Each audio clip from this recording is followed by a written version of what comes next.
JoJo?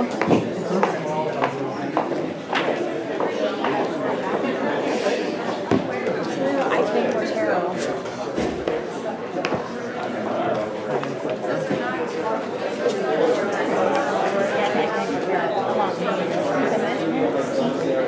Yeah. It's easy.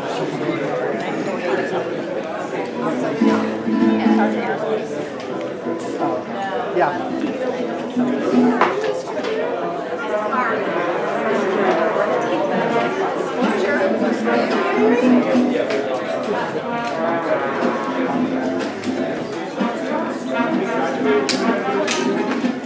Don't choke on your food. Don't choke on your food. I don't know, am I on camera? I can read it. I told Elias, I haven't let it fly yet, but it could happen.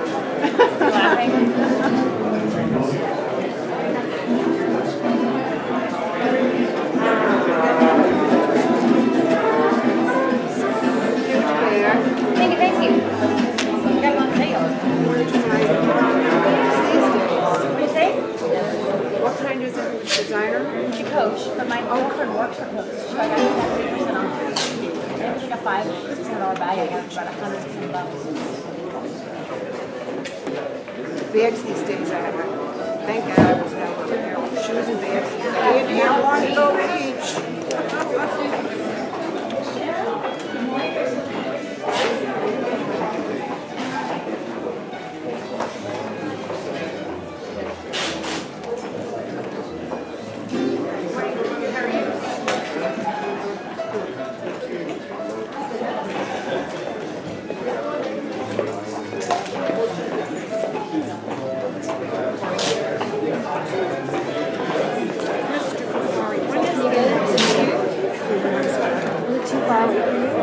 I'll get it. I had it back here, and I was at the middle of the right here in the corner, and I was just standing right here. Because a lot of people say, like, you can't see or you can't hear. So I'm not going to watch it right, short down, short, flip it, short, zoom down, zoom down. I don't need to push off. All right. You know what I'm saying? Yeah.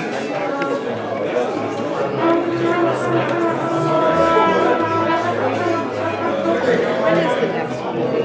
August 18th is a Monday. Monday. And it's the 10th in the afternoon.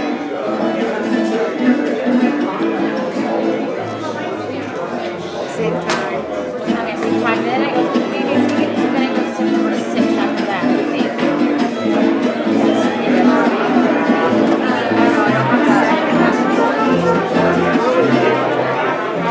Let me look.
It's forensic accounting.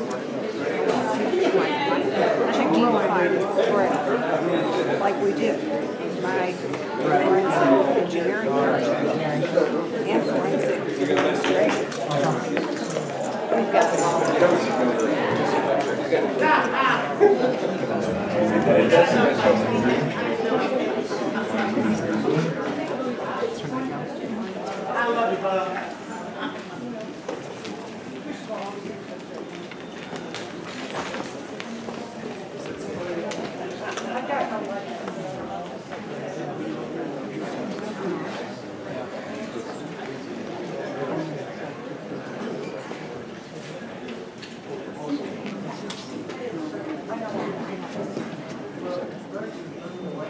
That's on 2, 3, 4. 1, 2, 3.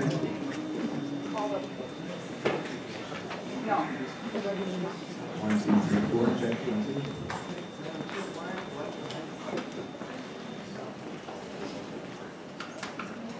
1, 2, 3, 4, 5. Check 1, 2.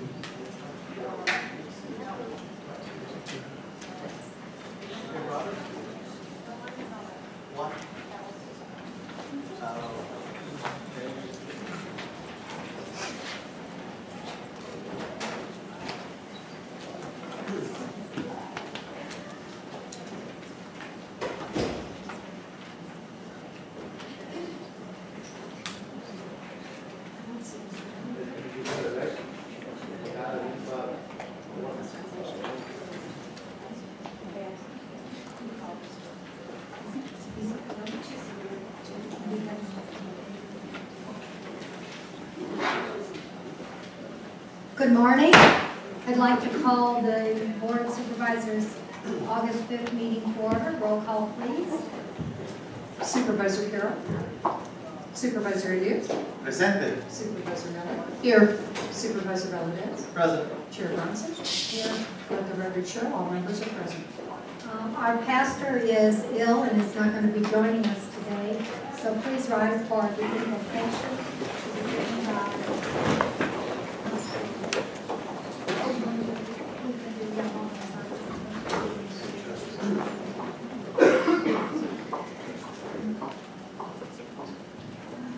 And Supervisor Carroll will stand for a moment of silence, and Supervisor Carroll will lead us in the pledge. Thank you. As we stand, please remember the passing of Senator Chester Crandall, Ted Crandall from Navajo County, who passed away this week.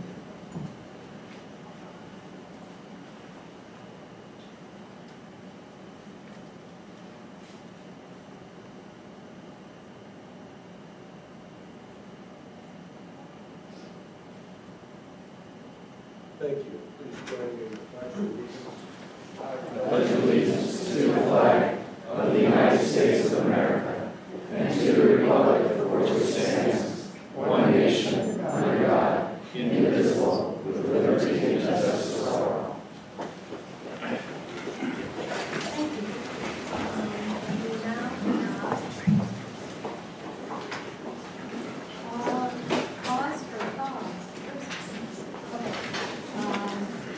And Officer Bowman, who do we have with us today?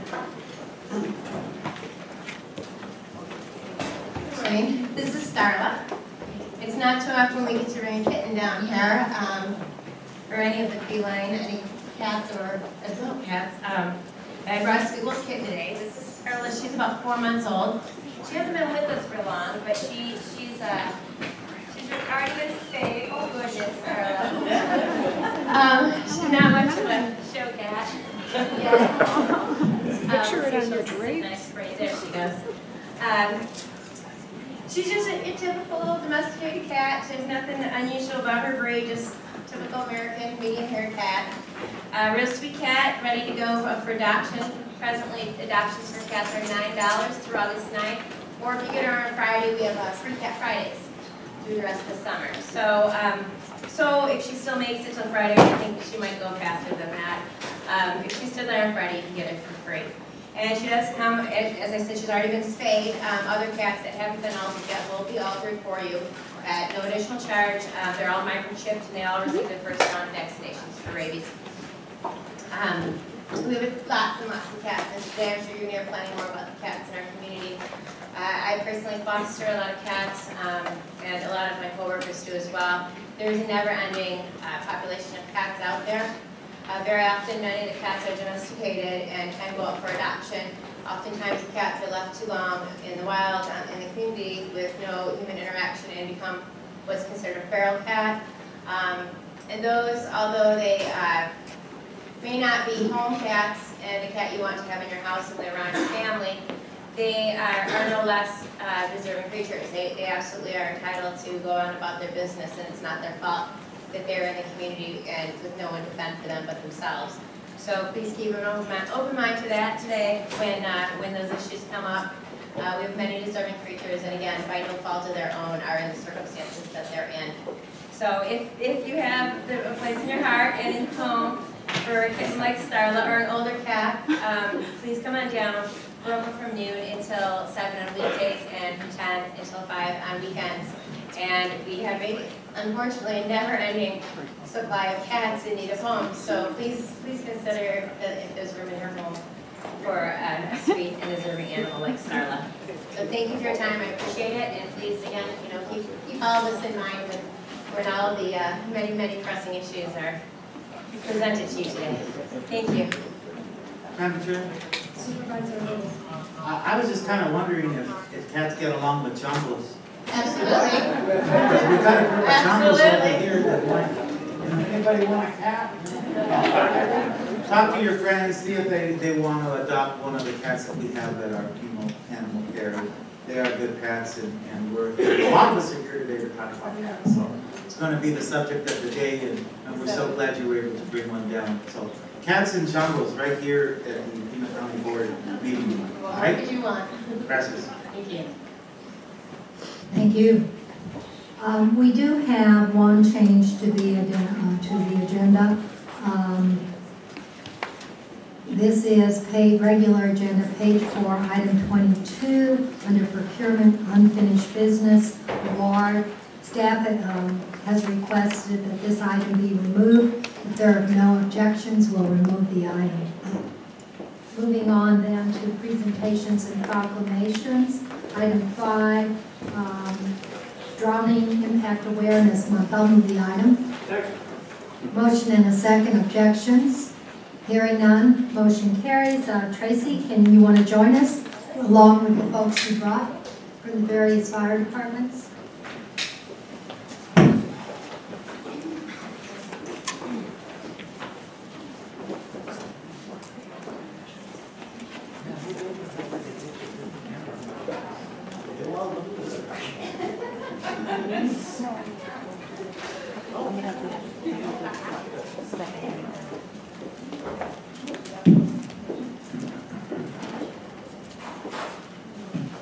Tracy, you want to tell us who you brought with you? Sure. I have Jackie Bisnar right here from Rincon Valley Fire District, Anne Marie Braswell from Golden Ranch Fire District, Grant Cesar from Rural Metro Fire Department, and Jillian Needham, who's a supporter of Safe Kids Pima County. Thank you. Proclamation. Whereas Drowning Impact Awareness Month will raise awareness that the number and impact of child drownings in Arizona affects everyone.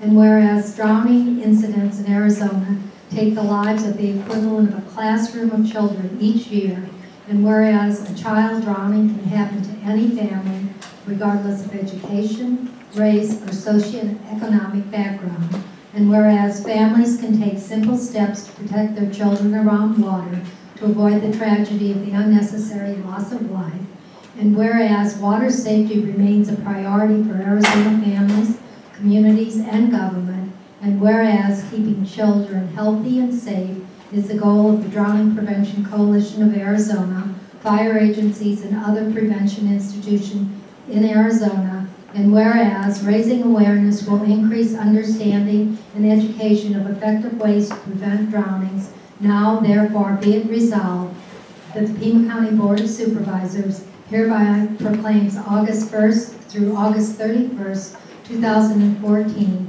to be Drowning Impact Awareness Month, passed and adopted this 5th day of August 2014. Terry, you want to tell us a little bit about all your programs that you cover Pastor, it's just great to have a community-wide effort for this issue because as it said in the proclamation, it doesn't matter where these families live, but we see this issue across boundaries. And so this year we've had 9 incidents and we've lost already 1 child in our community to drowning. And so we just want to have an impact. So that's why we're doing this the month of August. You'll see us wearing purple ribbons. You can pick one at any of your local fire stations, and just keep vigilant when it comes to water safety. Thank you.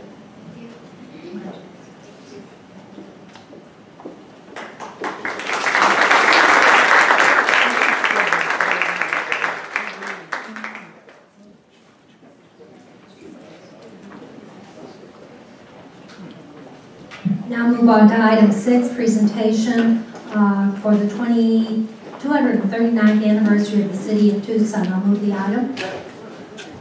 Motion and a second. Objections? Hearing none, motion carries. Supervisor Carroll will make the presentation.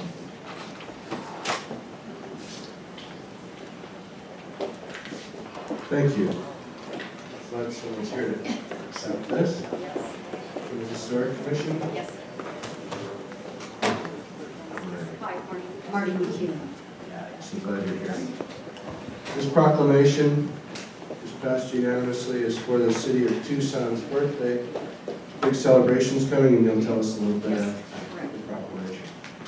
Whereas the City of Tucson has a past of great antiquity, having been first a settlement of Native Americans more than 2,000 years ago, and whereas Lieutenant Colonel Hugh O'Connor of the Royal Spanish Army on August 20th, 1775, established the Presidio San Agustin del Tucson within the boundaries of the area presently surrounded by, on the north by Washington Street, on the east by Church Avenue, on the south by Pennington Street, and on the west by Main Avenue.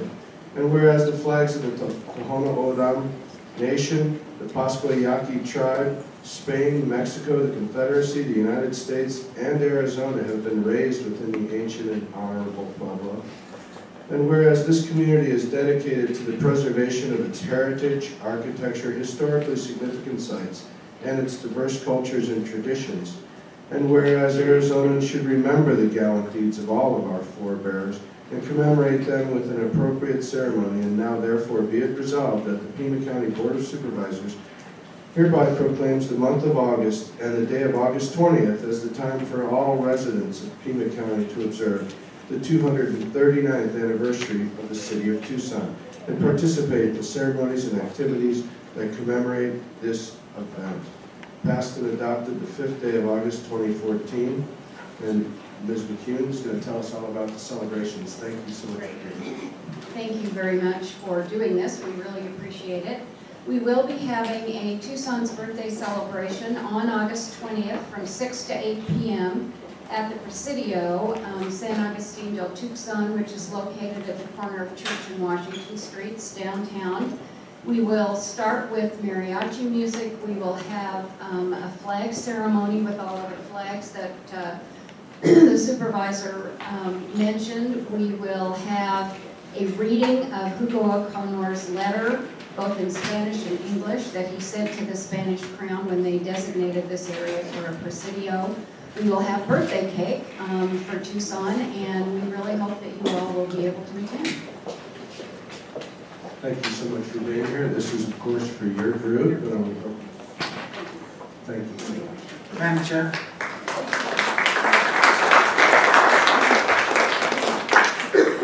I'd especially like to thank the Historical Society for working on this so diligently every year. And really a bit of a misnomer in the sense that now we have evidence of 4,000 years of humanity living here in the Tucson Valley. And that's something that we should honor. And as a small part of that, I'd like to mention Cornelio Diaz, who was one of my relatives, who was in the first detachment of soldiers sent to the Presidio in September of 1776. That's when they really staffed the Presidio for the first time, although it had been founded a year earlier. But in honor of my relative and in honor of that 4,000 years of humanity and what we've built here in our community that we all love, and the changes that we see taking place in our community.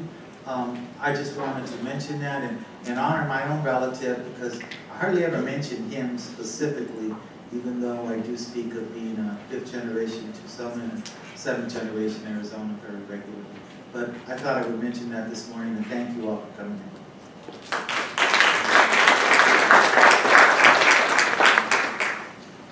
Moving on to the next item, item 7. I'll move the item. Second. Motion and a second. Objections? Hearing none. Motion carries. Supervisor Elias will make the presentation for celebration of Wilderness Month to Meg Wiesner.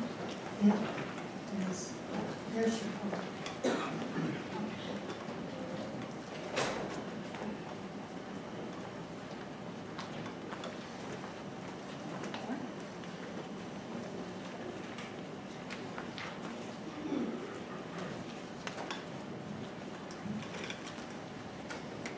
Okay, is this on? Can you hear me? Got this on? All right, there we go. I knew my voice was there somewhere. Whereas the United States Congress passed the Wilderness Act 50 years ago with an overwhelming bipartisan vote, and President Lyndon Johnson signing this far-sighted legislation into law on September 3rd, 1964. And whereas the Wilderness Act created our National Wilderness Preservation System of federal lands to be administered for the use and enjoyment of the American people in such manner as will leave them unimpaired for future use and enjoyment as wilderness, and will provide for the protection of these areas and the preservation of their wilderness character. And whereas the Wilderness Act made it the policy of the Congress to secure for the American people of present and future generations the benefits of an enduring resource of wilderness in order to assure that an increasing population accompanied by expanding settlement and growing mechanization does not occupy and modify all areas within the United States and its possessions, leaving no land designated for preservation and protection in their natural condition. And whereas wilderness, in contrast with those areas where man and his own works dominate the landscape, is recognized as federal land, retaining the primeval character and influence which generally appears to have been affected primarily by the forces of nature, with the imprint of man's work substantially unnoticeable, and has outstanding opportunities for solitude or a primitive and unconfined type of recreation. And whereas President Barack Obama said in his proclaiming every September during his first term as National Wilderness Month, the mystery and wonder of wilderness is deeply rooted in our national character. For many of the first Americans, American Indians and Alaska Natives, the wilderness provided a source of sustenance and a foundation for their ways of life. Later, as explorers and pioneers of a young country moved west, they found adventure and new beginnings in the landscapes of our nation. From our earliest days, America's identity has been tied to the powerful waterfalls, soaring peaks, and vast plains of this land. And whereas wilderness areas are important to Pima County and Tucson for the enjoyment of citizens and tourists, as 6 wilderness areas are entirely in Pima County: Push Ridge, Saguaro, Rincon Mountains, Bawakiwiri Peak, Coyote Mountains, and Organ Pipe. 2 more wilderness areas, Mount Wrightston and Cabeza Prieta, are partly in Pima County. And whereas Pima County is one of only 2 countries in the nation that has a wilderness area managed by all 4 wilderness managing federal agencies: Forest Service, Park Service, Bureau of Land Management, and Fish and Wildlife Service. And whereas wilderness areas in Pima County are important for their recreation opportunities, for clean air, for clean water, for groundwater recharge, and for the diverse and abundant wildlife. Now therefore be it resolved that the Pima County Board of Supervisors hereby proclaims the month of September 2014 to be Celebration of Wilderness Month, and encourages all Pima County residents to celebrate the Wilderness Act of 1964.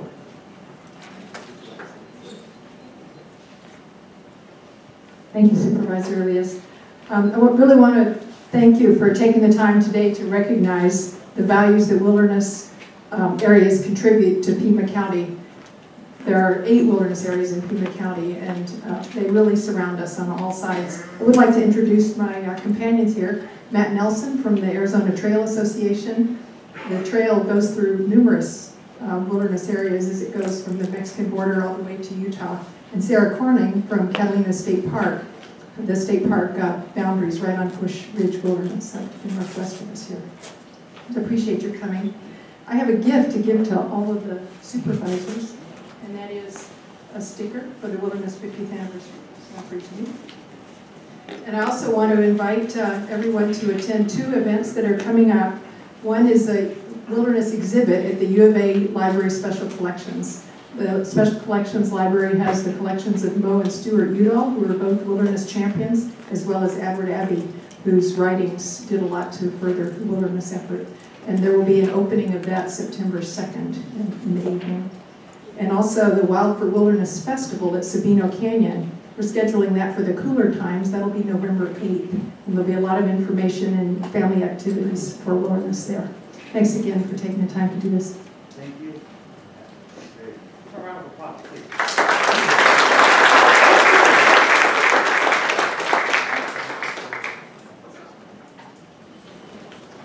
Moving on to item 8, presentation to Los Changuitos Feos de Tucson Week. Move the item. Motion and a second. Objections? Hearing none. Motion carries. Supervisor Elias.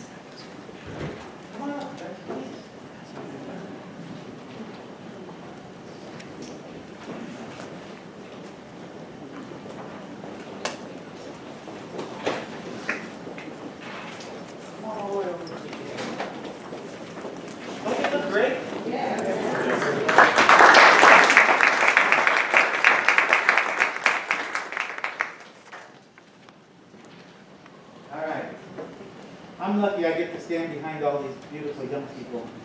I went to All Saints School, and All Saints Church is where Los Changuitos Feos started.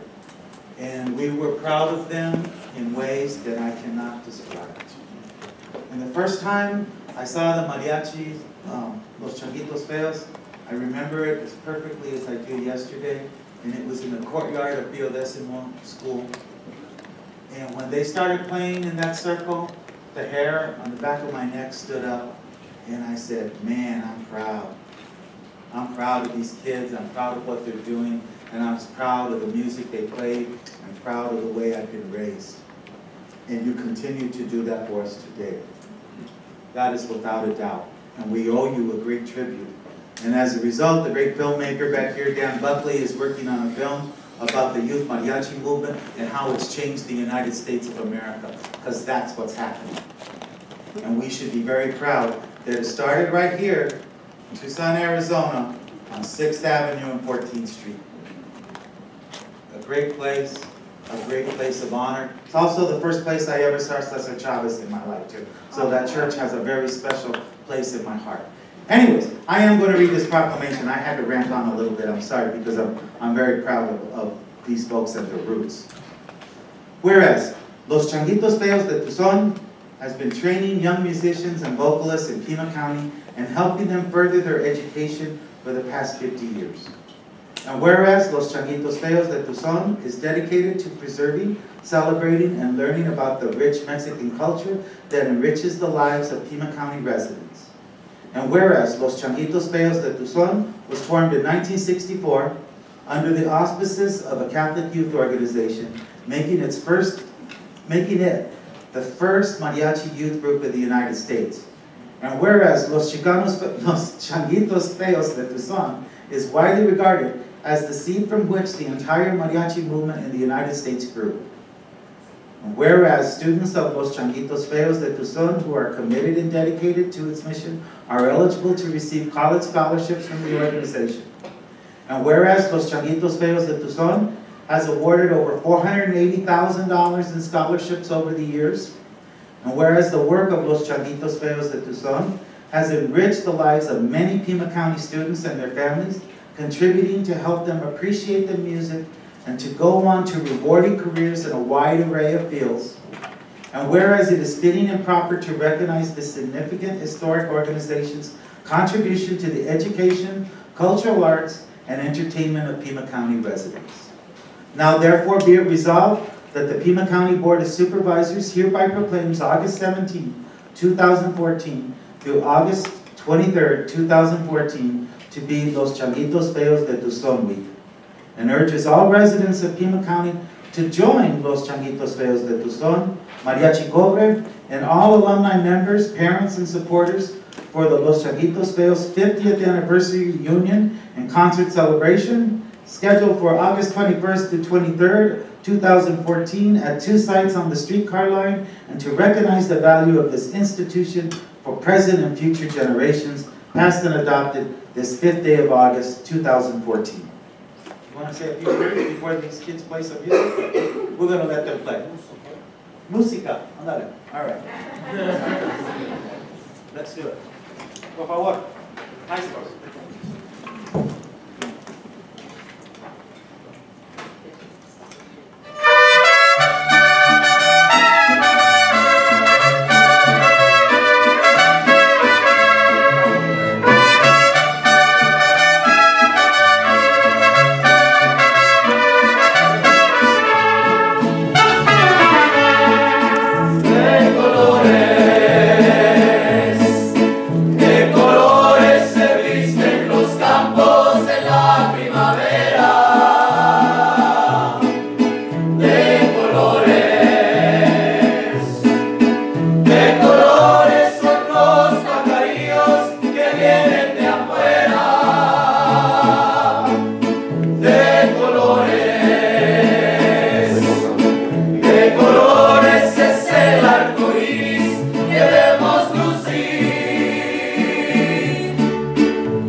So I was told to make a pitch here, so I'm going to do this as best as I can. My name is Ali Pizarro. I have been in Los Changuitos Feos for 10 years, going on 11. Next year I'm a senior, so this is my last year with the group, unfortunately. But as you guys heard, August 21st to the 23rd will be our reunion and concert, with the 23rd being the day of the concert. We have been working diligently to prepare an awesome set list of new songs that we haven't played before, and they're really modern arrangements. And I enjoy going to practice every day to learn these songs, just to learn them for you guys. And I really hope that you guys all attend this concert, because Mariachi Garibaldi and Mariachi Cobre are going to be there, and it's rare to see mariachis of that magnitude come down to Tucson and throw a show. Not only that, it's our 50th anniversary. So it would be awesome if you guys showed up. And you know, here we like making shows. We like, you know, having an audience. So like, I don't think one song is enough. Like, I don't know about you guys, but I think if we play just one more jam for you guys. And right before you play, you got the concert. You told us what day it was. You didn't tell us where and what time. Thank you. Just a little bit of. I'm pretty sure it's in the TCC music hall. I'm not big on the details, I'm just told be here. I'm just kidding. The TCC Music Hall is our concert day. There's other events going on. You can check those out. loschanguitosfeos.org is our website. The tickets are on Ticketmaster. They can also be purchased at the booth at the Tucson Convention Center. The concert is at 7 o'clock on that Saturday, the 23rd. All other details can be found on our website and our Facebook page, so go find us. Thank you very much. Let's give them a nice round of applause. One more thing I want to say before they play again, that song that they played was De Colores. That was the first song that Mariachi Changuitos Feos de Tucson really learned how to play, and they opened and closed so many shows with that song. So I asked them if they would play that this morning. Also, Jerry Day, one of the original Changuitos Feos back from 1964 is here with us this morning.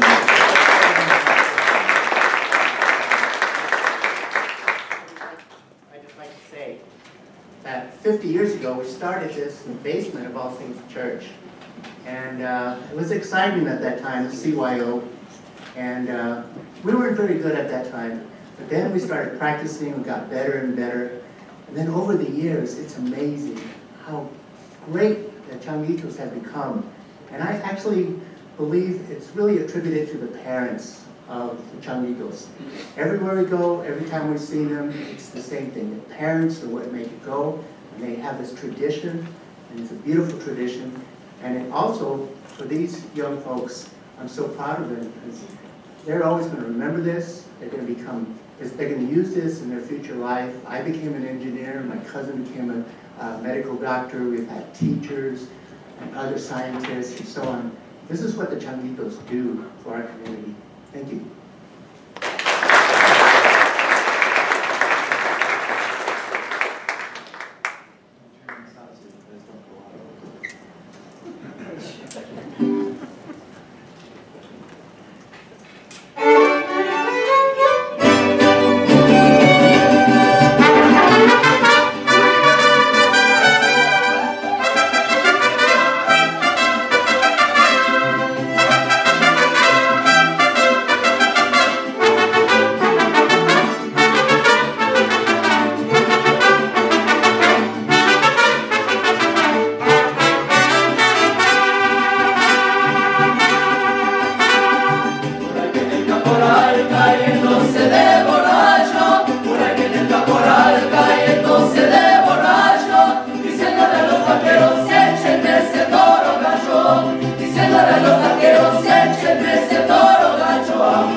mandarle nombrar una agua escondida donde se van a bañar igual detrás de mi vida. Arriba desigual, mandarle nombrar una agua escondida donde se van a bañar igual detrás de mi vida. Ay, sí, sí, ay, no, no, ay, sí, sí, ay, no, ay, sí, ay, no, ay, sí, ay, no, es que sí, es que no, cuando ya quiero, pero no siga, digo no.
Madam Chair.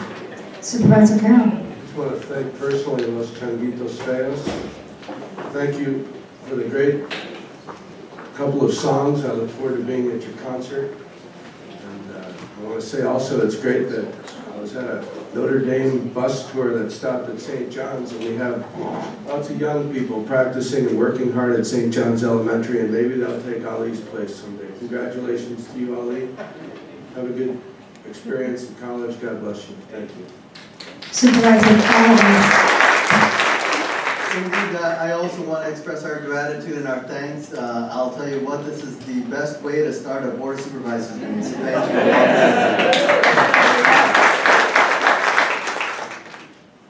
All right, very good. Pretty impressive. Good luck with your concert. We now move on to back to our regular agenda. We have several executive session items. There's one under flood control, and then on the addendum there are 5. I'd entertain a motion to move into exec. Motion and a second. If there are no objections, we'll convene in exec and then reconvene in regular session at the sound of the gavel.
We did test it yesterday.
Jefferson.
Sorry. First level.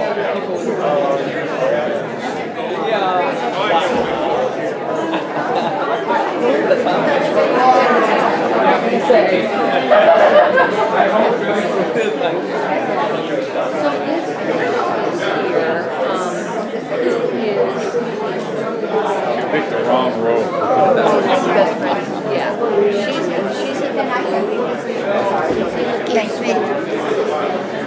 Peter is next, sitting next to her. Peter's going to talk to you later. Talk about,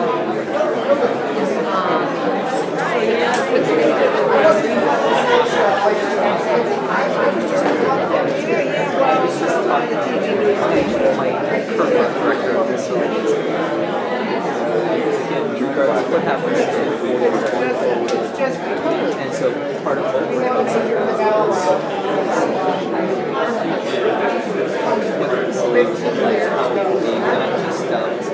not just correct, really read. He has some really great ideas and inspiring so I think we're going to get some really exciting stuff. We'll see, ultimately these are the decisions.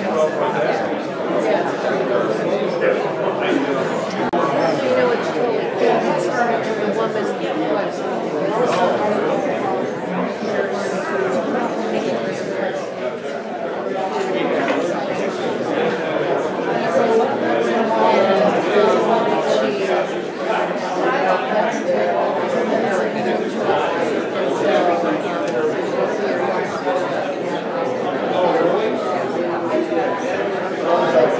there's a lot of people who are very red, or some kind of something. Is that what you guys came up with? Some sort of cat thing? Yeah, or a cat thing. Yeah.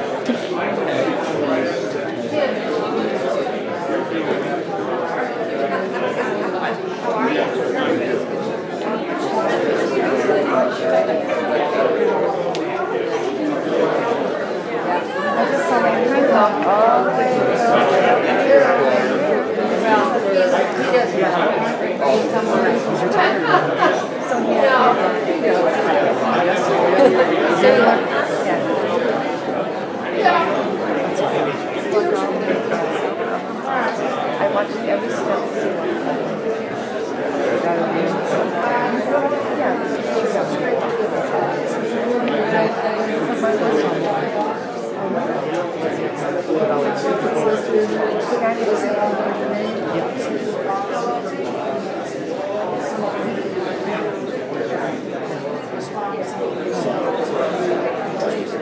Kind of a little bit. No, that's sucking it down. Yeah, well, That goes. keeping an eye out though. Yeah.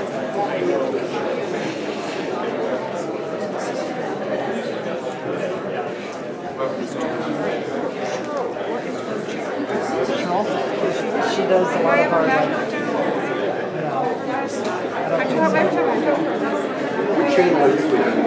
She doesn't work on Tuesdays. Oh, okay. Yeah. She said, good luck when you call. And I've got these little crazy stories, and I got a million of them. No, she does a lot of our in-depth research, like the zoning cases. Stuff that takes a little more time. Oh,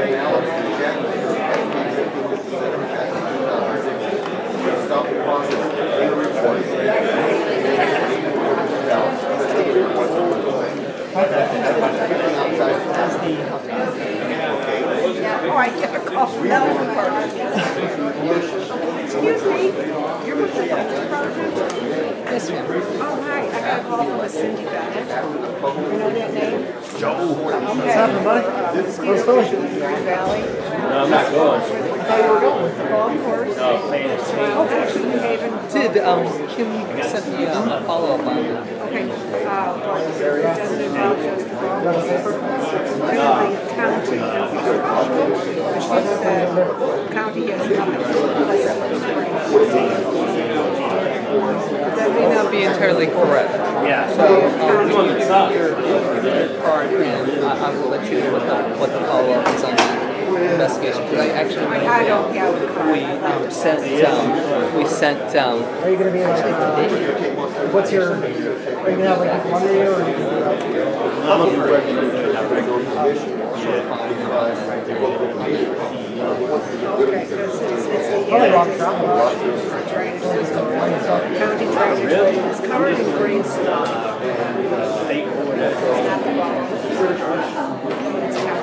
But I was told they think they don't spend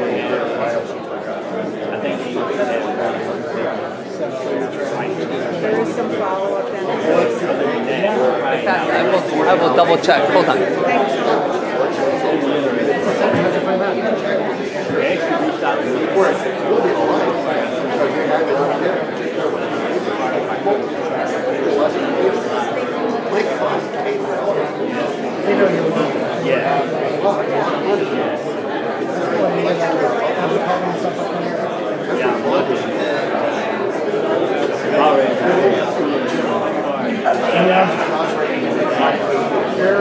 Where's your office?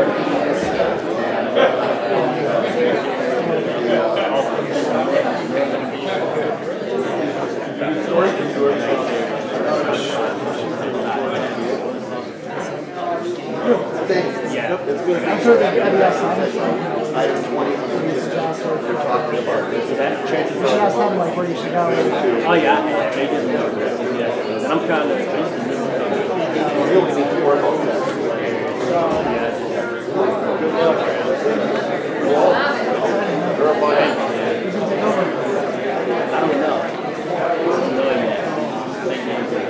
Yeah, that's definitely being followed up.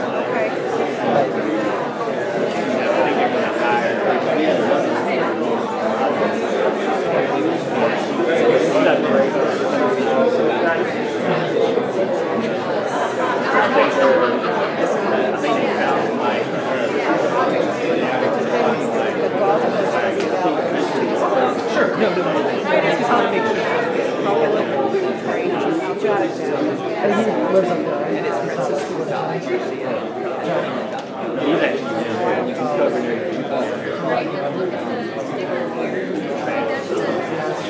Yeah, driving up there. He hasn't gone up there a whole lot. Usually a lot of it is like, I just want to make sure.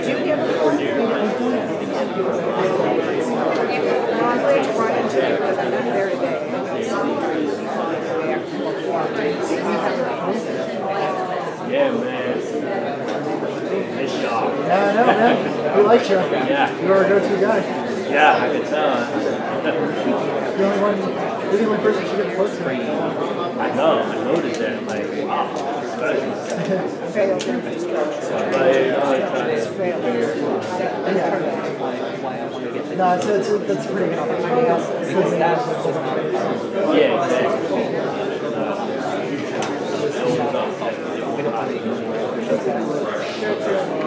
Yeah, between my drainage system and the golf course. I just went to Italy. Yeah. Nothing's doing this fast. Flood control. This is my first one. Yeah, Sitting on the beach this time, last board meeting. nice. Rub it in. Rub it in. Got my Chickies and Pete specs out there though.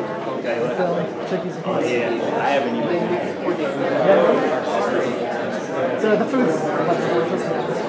Yeah, these are popular. Yeah. Thank you. But the only thing you can do right now is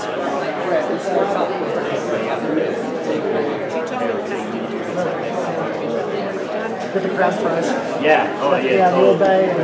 Yeah. so maybe she's speaking on the school. Woman. Oh, man. TLC. I'm happy to walk in. So this will be your last meeting, or? I'll be here for the 18th. Okay. I don't know. I think that's just a tax. Yeah, it's just a tax adoption. So we will. It sets the rates. Yeah. So everything goes into effect. All the budget stuff goes into effect. Yeah. Is it? Yes, I'll be here for that. Okay, cool. And I'll be around next couple of weeks. All right. Yes. And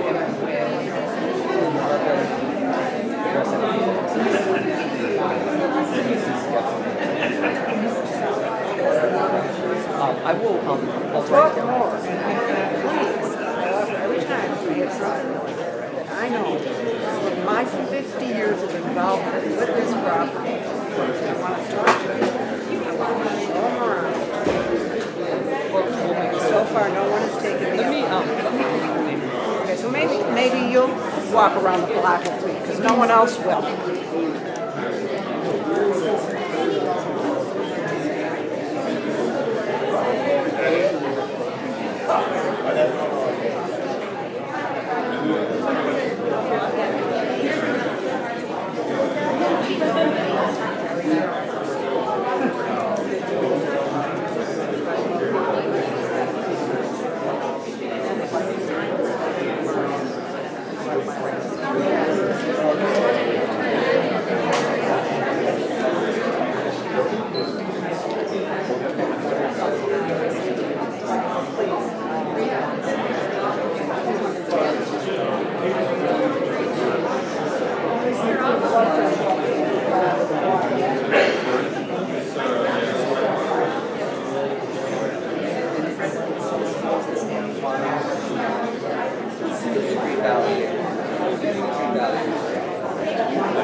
Right.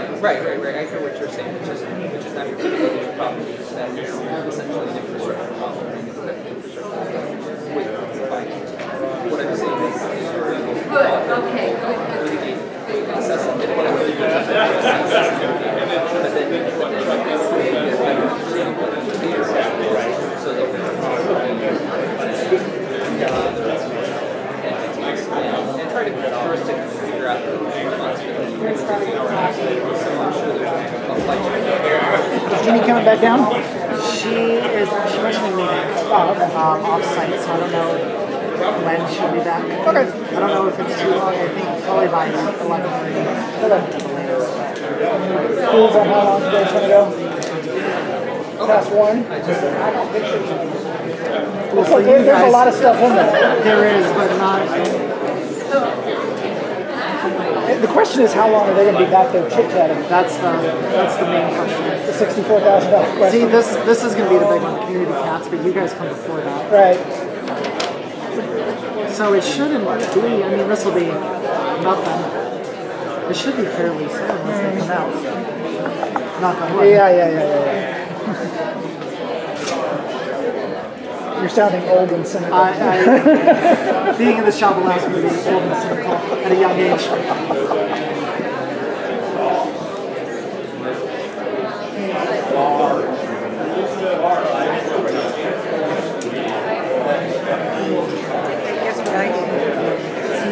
bakery. I had cannoli. Very good. You're becoming Italian. Never heard of Italian cream, cupcakes cream. They're That amazing. too. Oh my God. I had one of my best friends in Chicago. She had one of them. Oh, he was probably 8 years old. And they were, you know, she'd say hi and speak to so we're out at dinner one night. He just out of the clear blue and he says, "Can I be Italian?" It's funny. Oh, you're so cute. I like it. Still, of course, this is the brilliant child, the French fries. He said, "How do they get the mashed potatoes inside the crispy part?" Smart kid. That's cute. It is cute. That's the same day he wanted to be Italian. Yeah.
What you think about that?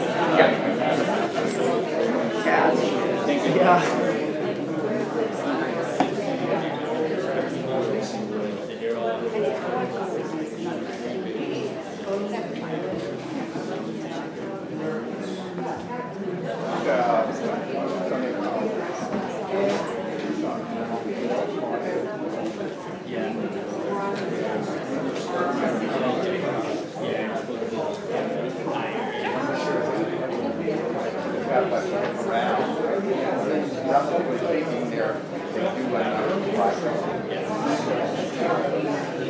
Yeah, a lot of it, but that's fine. I forgot where it's at.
We're still here.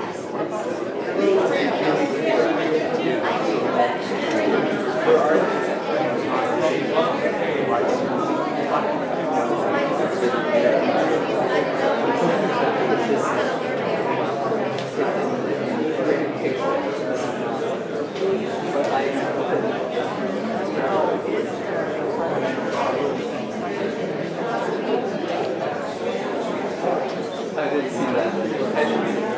Oh, the one that. Yeah, I didn't know that was a space for him. One of the doctor ones said that.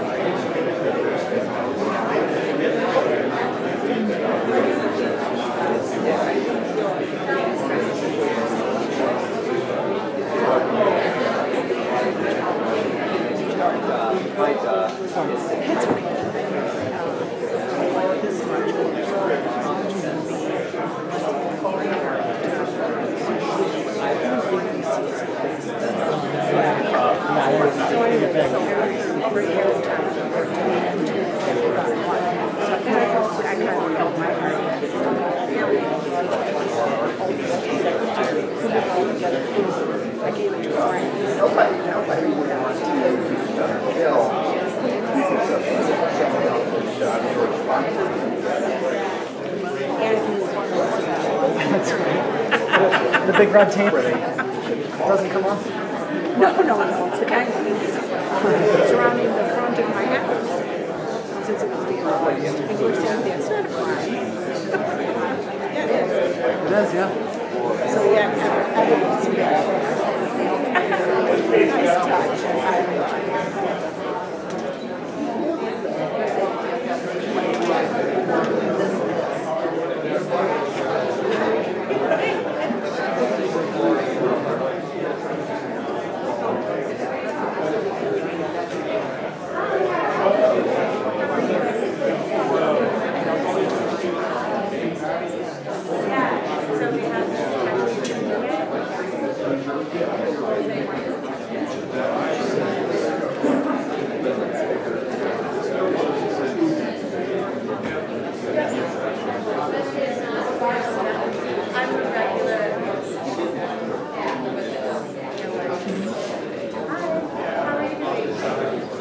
Nice touch.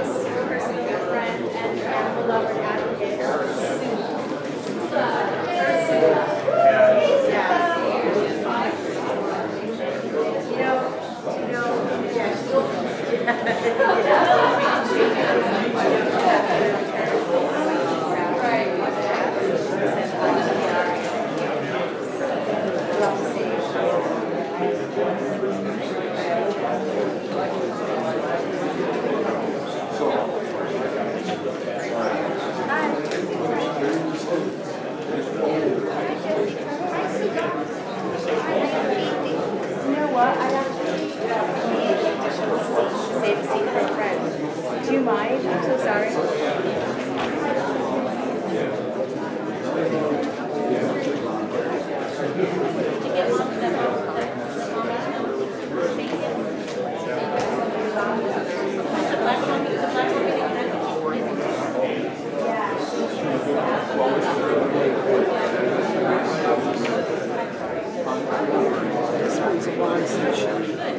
Yeah, there's like 5 or 6 items.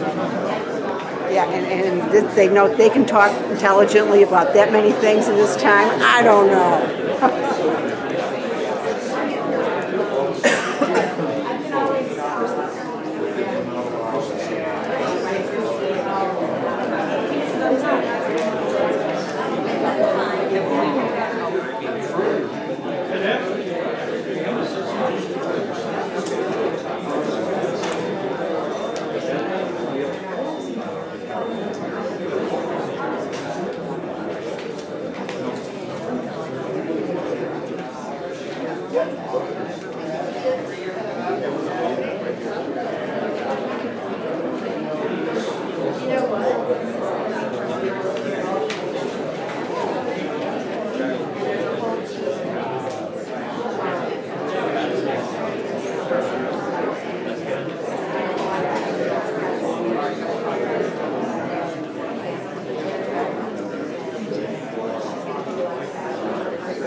We're back in regular session. We've had several executive items. Council, first item. Yes, Madam Chair and members of the board. Executive session items 10 and 11 on the regular agenda involve the board sitting simultaneously as the Board of Supervisors and the Board of Directors of the Flood Control District. They concern the same matter, which is the County Flood Control District versus Cesar Lopez, Arizona Superior Court case number C 2014-3352. In this case, the Pima County Flood Control District filed suit seeking injunctive relief to prohibit Cesar Lopez from trespassing on district-owned property in the vicinity of Mission Road and Cottonwood Lane.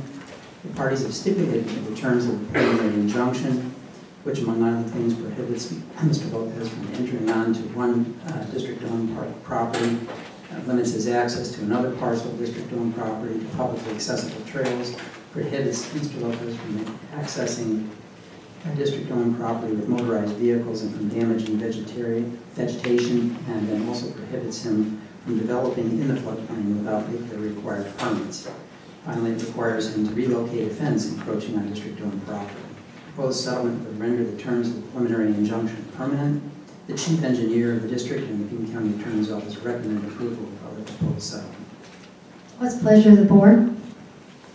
Recommend the county attorney's recommendation. Or I move the county attorney's recommendation. Second. Motion and a second to approve the county attorney's recommendation. Objections? Hearing none, motion carries. Moving on to item 1 on the addendum, executive session.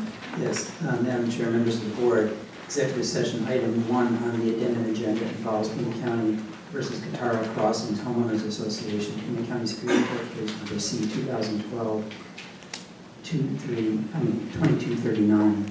In this case, the county filed an action to condemn drainage easements and a temporary construction easement as part of the McGee Road, Cataro Farms Road, Thorndale to Shannon project. The parties have reached a tentative settlement. Under the terms of the tentative settlement, Pima County would obtain easements from the Homeowners Association, appraised at about $3,800, at no cost, in exchange for an abandonment of a small portion of a former cul-de-sac within the subdivision to the Homeowners Association. The county would also waive the $5,000 fee normally charged for abandonments. The county administrator and the county attorney's office recommend approval of the proposed settlement. What's the pleasure of the board? Madam Chair. Supervisor Lees. Move the county attorney's recommendation. Second. Motion and a second to approve the county attorney's recommendation. Any objections? Hearing none, motion carries. Item 2. Item 2, Madam Chair, members of the board, involves Dos Picos LLC versus Pima County, Maricopa County Superior Court, case number CV 2010-98-366. In this case, Dos Picos alleges it's entitled to compensation or declaratory relief based on the county's designation of level 1 peaks and ridges in ordinance number 2005-63. Dos Picos has served an offer of judgment on Pima County in the amount of $200,000. This offer does not include attorney's fees or costs. The county attorney's office and the county administrator recommend against this offer, actually to reject this offer and to proceed as discussed in executive session. What's the pleasure of the board? Madam Chair. Supervisor Lees. I'm going to move the county attorney's recommendation and then add in the instruction given in executive session. Motion and a second. Objection? If I could just explain to people, that's rejecting the offer that was made to us by those members. Thank you. Any objections? Hearing none, motion carries. Item 3. Item 3, Madam Chair, item 3 was for information only. Item 4, turning to item 4 on the addendum agenda, Madam Chair and members of the board, this is a proposed settlement in Literacy Connects versus Pima County, Arizona Small Tax Court case number ST 2014-0001.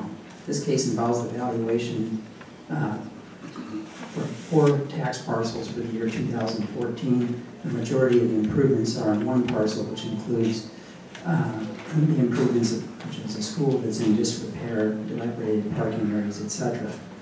The combined properties are located at 200 East Yavapai Road and were built in 1975. The remaining contiguous parcels consist of vacant land with no improvements.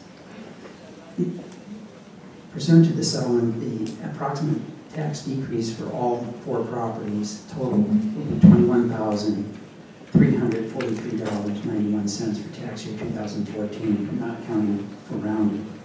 The Pima County Assessor's Office recommends the proposed settlement. The county attorney recommends settlement as well. The values upon which this settlement is based will roll over into 2015. As part of the settlement, both sides agreed to bear their own costs and attorney's fees and litigation expenses. Madam Chair, Supervisor Elias. I'll move the county assessor and the county attorney's recommendation. Motion and a second to approve the county attorney and assessor's recommendation. Objections? Hearing none, motion carries. Item 5, I think again was for information only. That is correct, Madam Chair. All right, then we'll move back to the regular agenda. And we will move to Board of Supervisors sitting as other boards. We have already dealt with item 11. I think Supervisor Valadez, you wanted item 14 separately. Supervisor Valadez. Madam Chair, what I'd like to do is move item number 14 for approval with the condition that if the property is sold upon being sold, that they are required, the flood control is required to reevaluate and re-permit the property. Is there a second? Motion and a second on item 14. Any objections? Hearing none, motion carries. Moving then back to the Flood Control District Board, items 12, 13, and 15. What's the pleasure of the board? Madam Chair, Supervisor Elias. I'll go ahead and move those items. Second. Motion and a second to approve items 12, 13, and 15. If there are no objections, motion carries. We move on to Board of Supervisors sitting as the Board of Supervisors to the consent calendar. This is called to the public for consent items only. Is there anyone in the audience that wishes to address us on any item in the consent calendar? If not, what's the pleasure of the board? Madam Chair. Supervisor Miller. I'd like to pull, I move to pull item 1 for separate vote. Motion and second to provide one. Supervisor Miller. Madam Chair, I move to deny item 1 on the consent calendar. Is there a second? Motion dies for lack of a second. Moving back to item 1, what's the pleasure of the board? Madam Chair, I move to approve the item. Second. Motion and a second to approve item 1. Objections? One objection. Any further objections? Motion carries 4-1 with Supervisor Miller voting nay. What's the pleasure of the board on the remaining consent calendar items? Madam Chair, Supervisor Elias. I'll move the remainder of consent. Second. Motion and a second to approve remainder of consent. Any objections? Hearing none, motion carries. Moving on then to item 18. What's the pleasure of the board? I'll go ahead and move the item, Madam Chair. Second. Motion and a second to approve item 18. Any objections? Hearing none, motion carries. Moving on to item 19, Pay for Success Program. What's the pleasure of the board? Madam Chair. Supervisor Elias. You know, I have a lot of reservations about this item, but frankly, there's no evidence to really show that Pay for Success type programs don't actually work. They still are in trial in Europe and here in the United States, particularly in New York. But I don't think this should preclude us from moving forward and trying to find a better way to do business, particularly when it comes to trying to find a way to make sure that folks don't end up back in jail who have already been in jail. So with that and with great reservation, I'll go ahead and move the item. Motion and a second. Do I hear any objections? Madam Chair. Supervisor Miller. I have some questions on this item that we're recommending we take $50,000 from funds that we had allocated to the Major League, FC Tucson for Major League Soccer. My question was, this contract is not, with FC Tucson, does not expire until January 1st of 2015. Is there any obligation on our part if they come back and are able to bring another team in that we have to then fund this, the balance of this contract? Mr. Huckleberry. Madam Chair and Supervisor Miller, no. The incentive was for last year, and if they address and wish us to discuss incentives for next year, there's going to be a brand new request from, we'll probably visit Tucson in conjunction with FC Tucson. Okay. And the other question I have is this item. I'm with Richard. I have a lot of reservations about the fact of how you measure the actual success of these programs. So that's of great concern to me. I just wanted to make that comment. Thank you. All right. I'll call the question then. We have a motion on the floor to approve this item. Are there any objections? I object. One objection. Any further objections? Motion carries 4-1 with Supervisor Miller voting against. Moving on to item 20 and 21 elections. Mr. Huckleberry. Madam Chair, members of the board, what you have are two items before you from the Election Integrity Commission. The first item really addresses the issue of early ballots and early ballot audits, and the audits that are undertaken during our election process are really twofold, one for early ballots and then one for the polling place. The early ballot audits come in batches because typically what happens is early mail-in ballots are received in some kind of chronological order, and they're put in batches after signature verification by the voter registrations office out of the recorder, and then those are tabulated. The current process samples batches from those and examines those ballots and compares them against a machine count to ensure that the tabulator is correctly tabulating the ballots. I believe what you have, and I think you had members of the Election Integrity Commission here today who can discuss this, is their suggestion is that we correlate or sort those ballots by precincts, and I believe they're suggesting 2. The difficulty I think that we've pointed out to you is the fact that A, the process is not in the Secretary of State's election manual, and anytime you do anything that deviates from that, you're taking some risk. But I think the more important practical problem is that you're going to have probably 90,000 plus ballots cast at the primary, and that are probably early. And so your difficulty is sorting through those 90 plus thousand ballots and actually finding the ballots for a particular precinct, and hopefully you've got them all. Historically, our experience with hand count audits that occur on ballots that are cast during the polling or for the polling place ballots is that anytime there's a discrepancy, that discrepancy usually boils down to human error. And after reviewing and recounting, typically we get some uniformity between the two.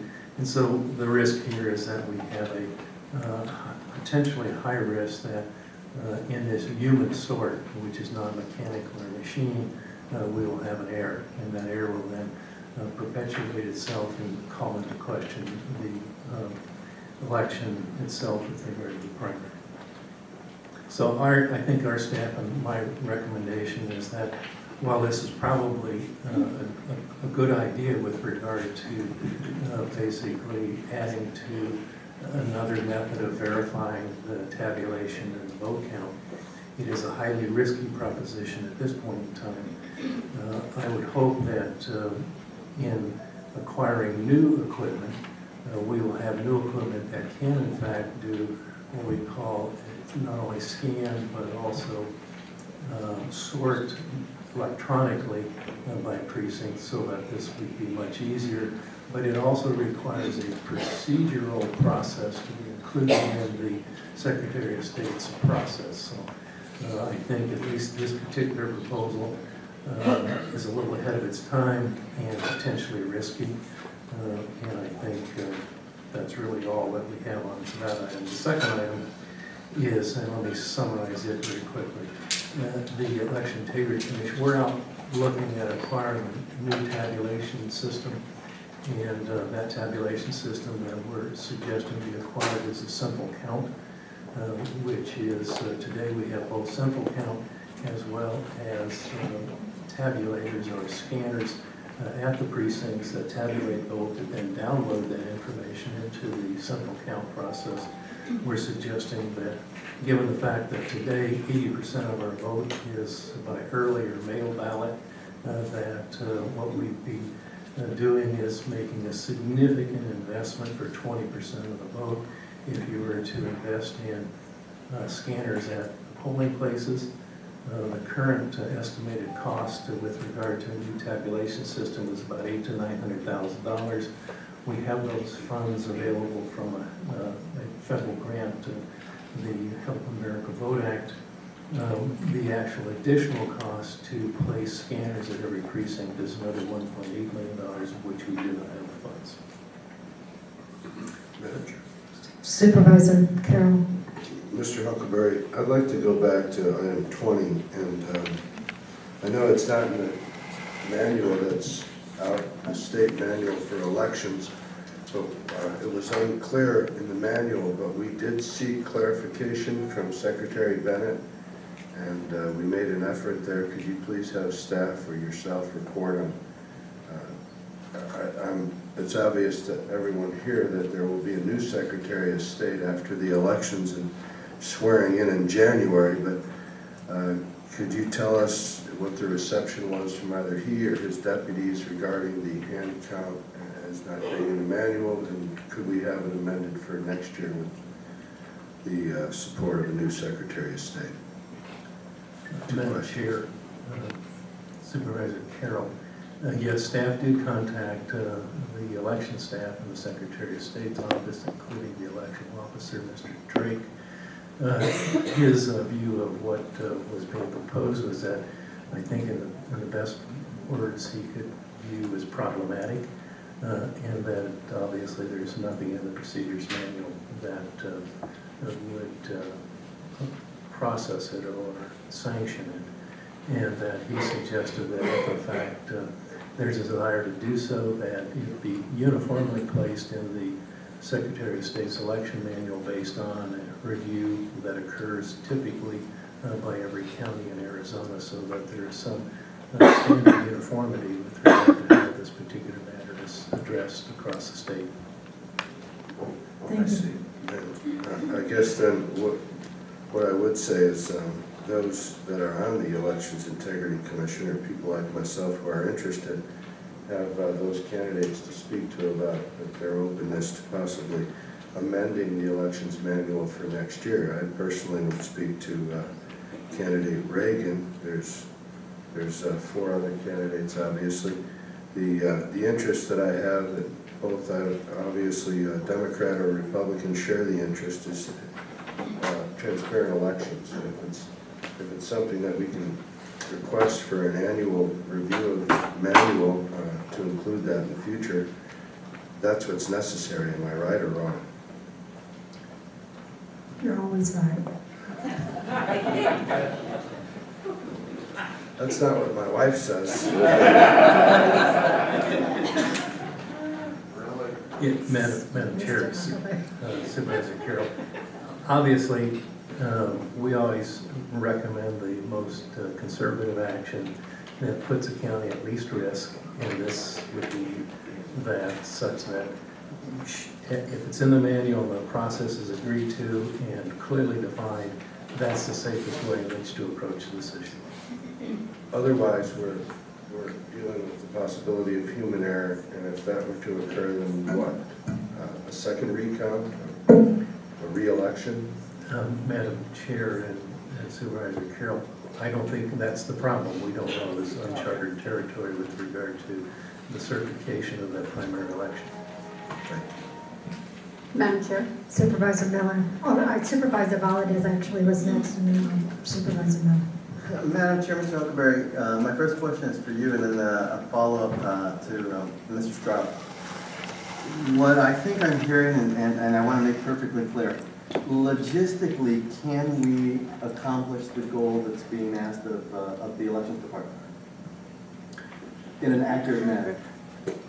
Madam Chair, Supervisor Valadez, I think the key word here is an accurate manner. Logistically, you can hire lots of temporary people to sort and look for precinct 121 through 95,000. The problem is that historically our experience is that it's never done correctly the first time.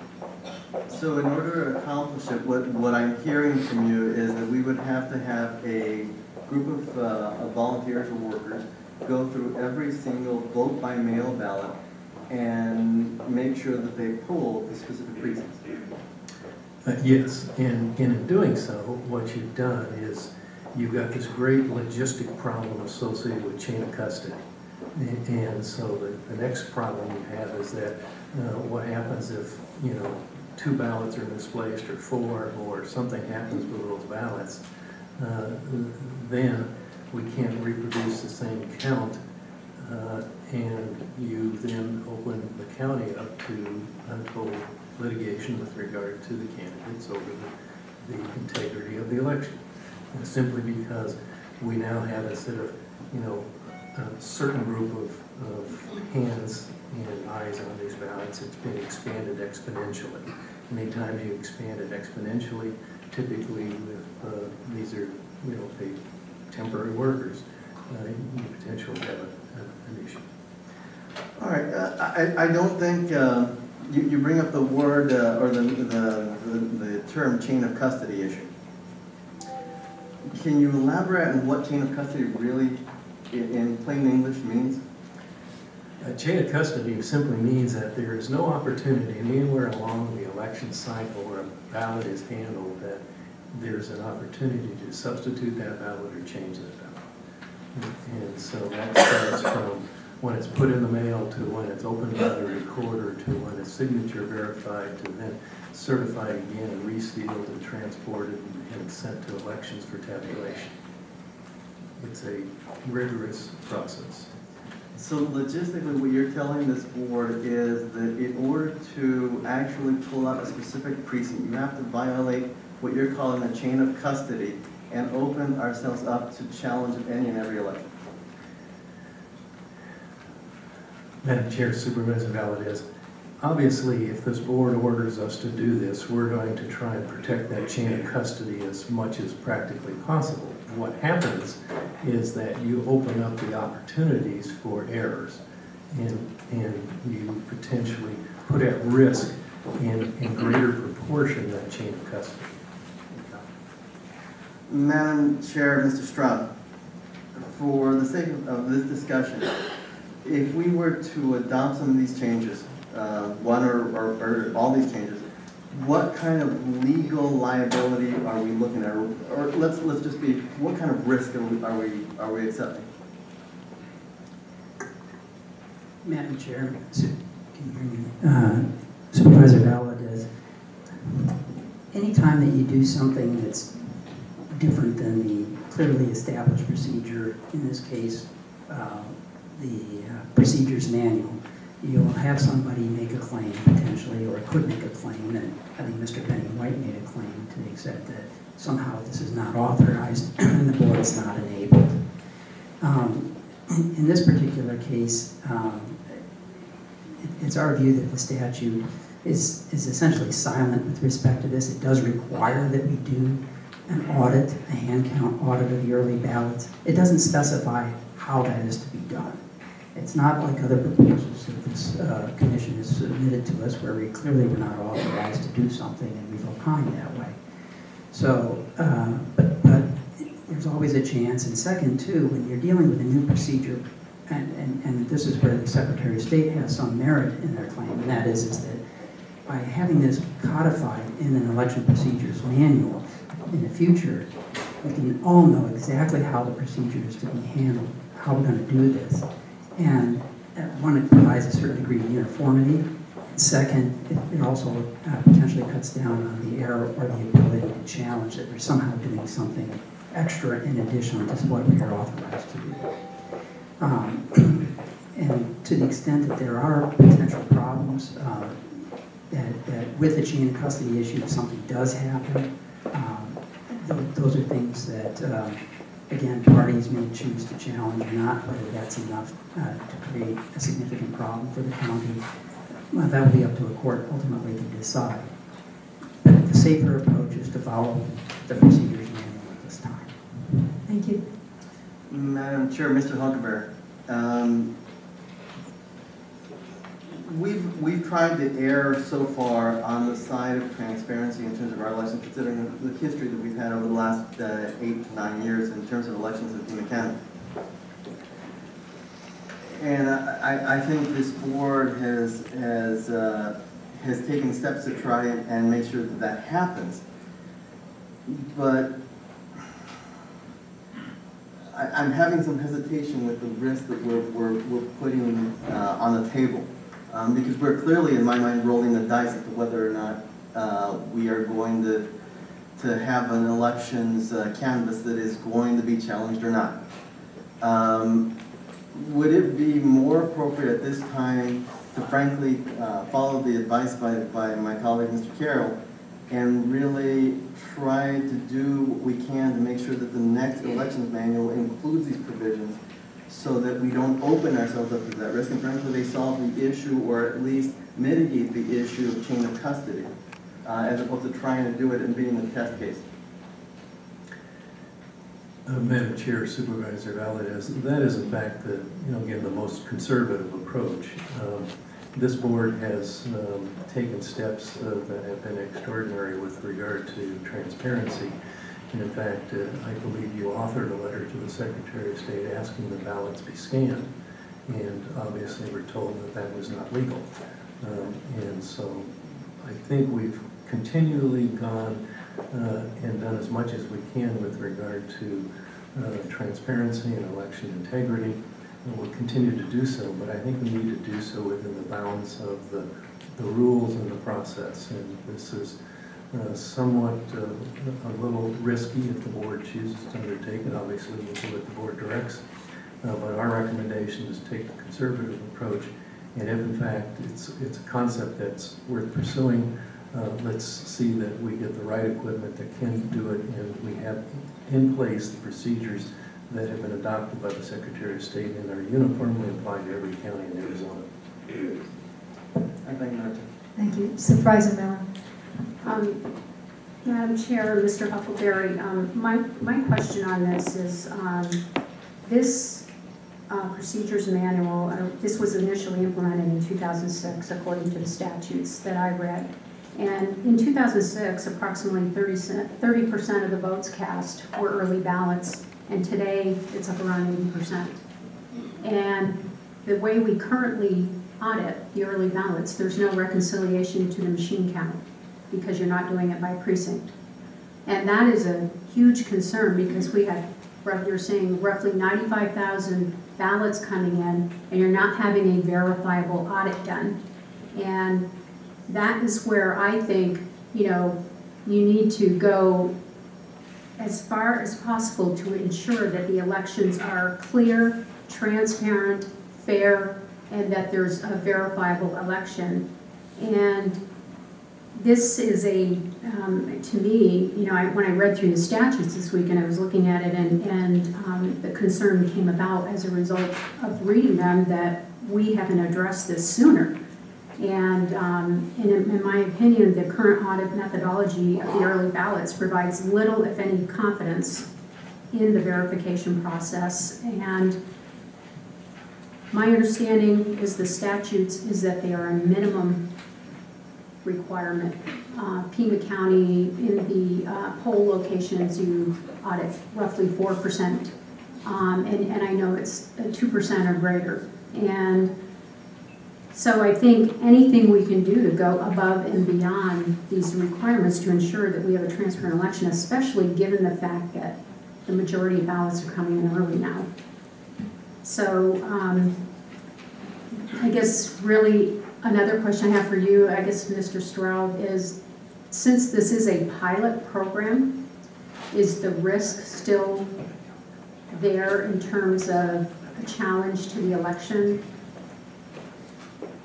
Is the, and the chain of custody, I understand, you're pulling ballots out of a box, but when you have workers working on this has got to be a very, secure room with secure processes and procedures to ensure that it's done correctly. But the question regarding whether it's a pilot program, if you could answer that, please.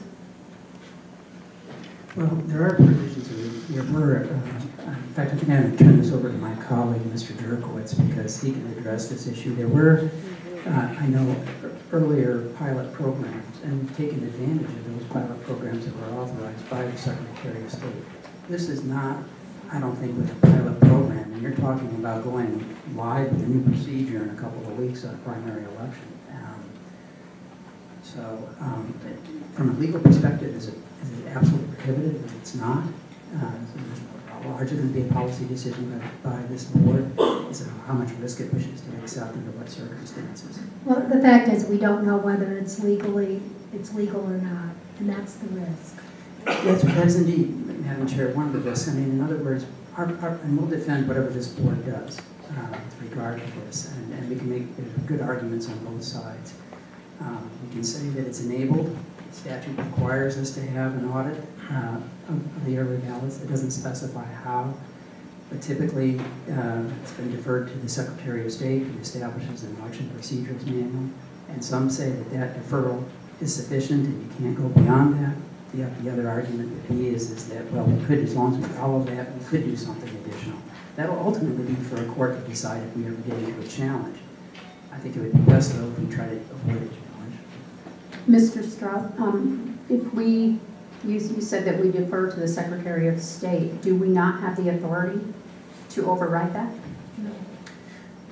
Madam Chair, Supervisor Miller, no, the Secretary of State is the one who is in charge of elections throughout the state, and there is, and it's a statement made by Mr. White in his memo, although, as I said before, we would not go as far as he does. The goal is to establish uniformity of procedures throughout the state. And the Secretary of State's manual has the force of law. There are provisions in there that have the force of law. And outright violating a provision in the Secretary of State's manual is really problematic for the elections official. In this case, the question is this really violating that? Are you adding additional procedure? Again, the court would have to determine that, but that's all part of the risk that goes into doing something different. Thank you, Penny. And since we're considering both of these items together, I had questions regarding the scanners. Mr. Huckleberry, you talked about the fact that the polls will right now only have roughly 20% of the vote, and that's a significant investment for the scanners. And you said it's an additional 1.8 million. I think that, if we're going to ensure transparent elections, these machines are another check and balance at the polls in order to ensure, again, that we're transparent and verifiable elections. And to me, this is a minimal cost to something extremely important to the voters and residents of this county. That kind of an investment is minuscule. I mean, we bought soccer fields last week or a few weeks ago for $8.75 million, put $1.75 million, if I recall correctly, down on that. So this is, to me, far more important, and I just wanted to make that point. Thank you. Thank you. We have a number of speakers. I would ask that the speakers assure that their testimony is pertinent, non-repetitive, and that all speakers abide by rules of civility. You have 3 minutes, and again, pertinent and non-repetitive are key. Vicki Donahue. And you can speak to both items if you choose.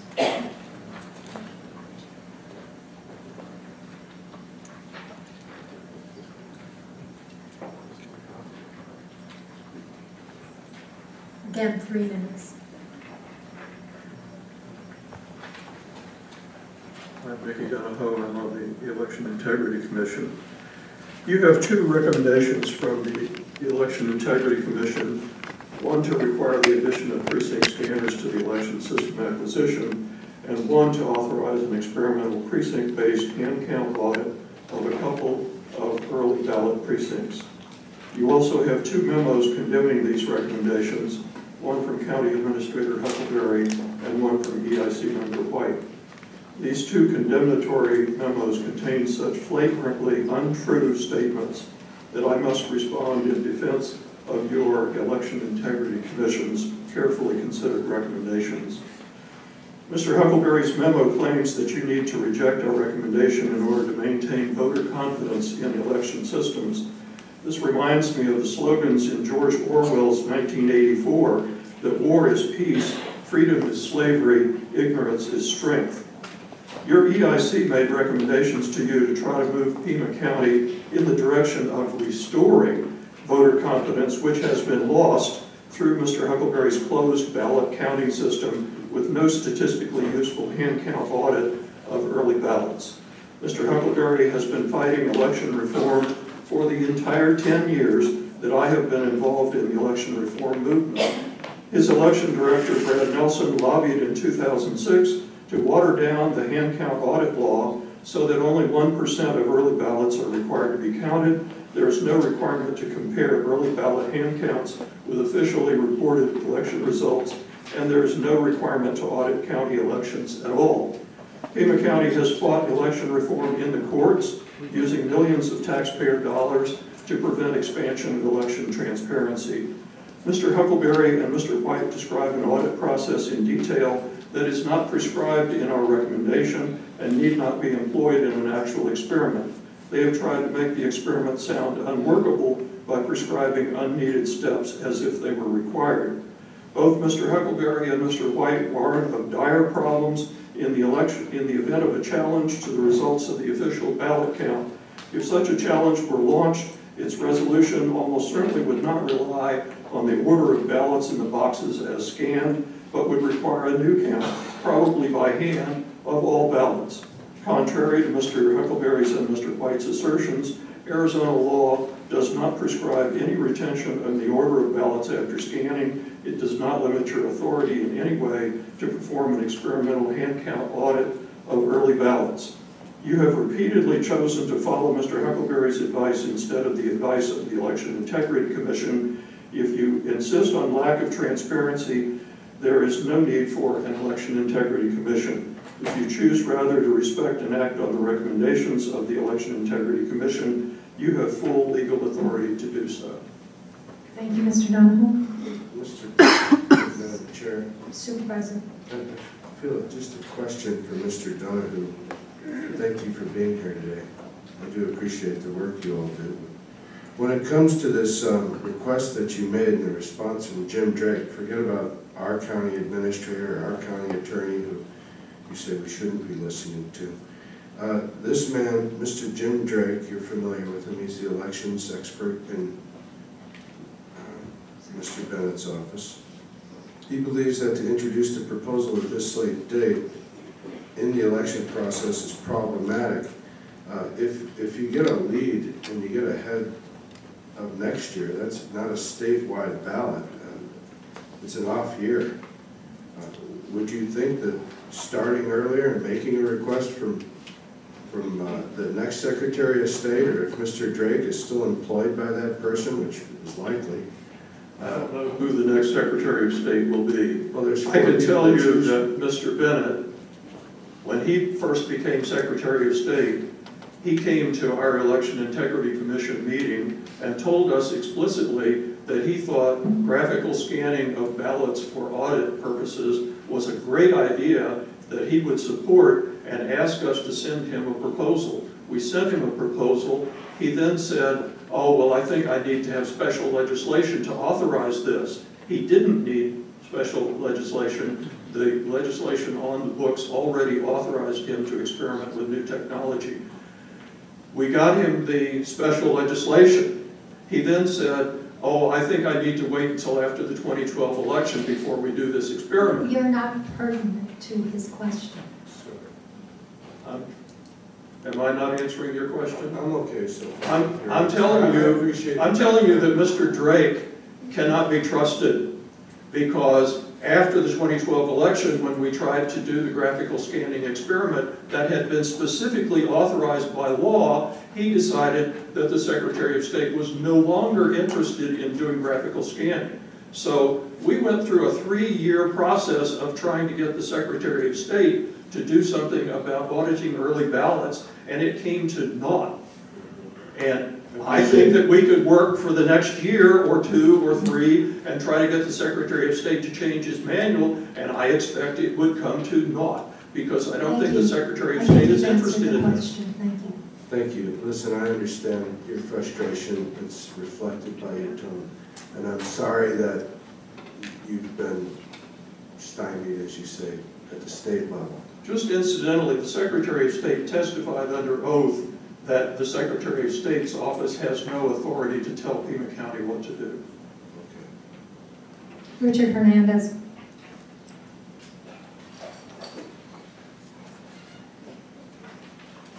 Pertinent and non-redundant. State your name.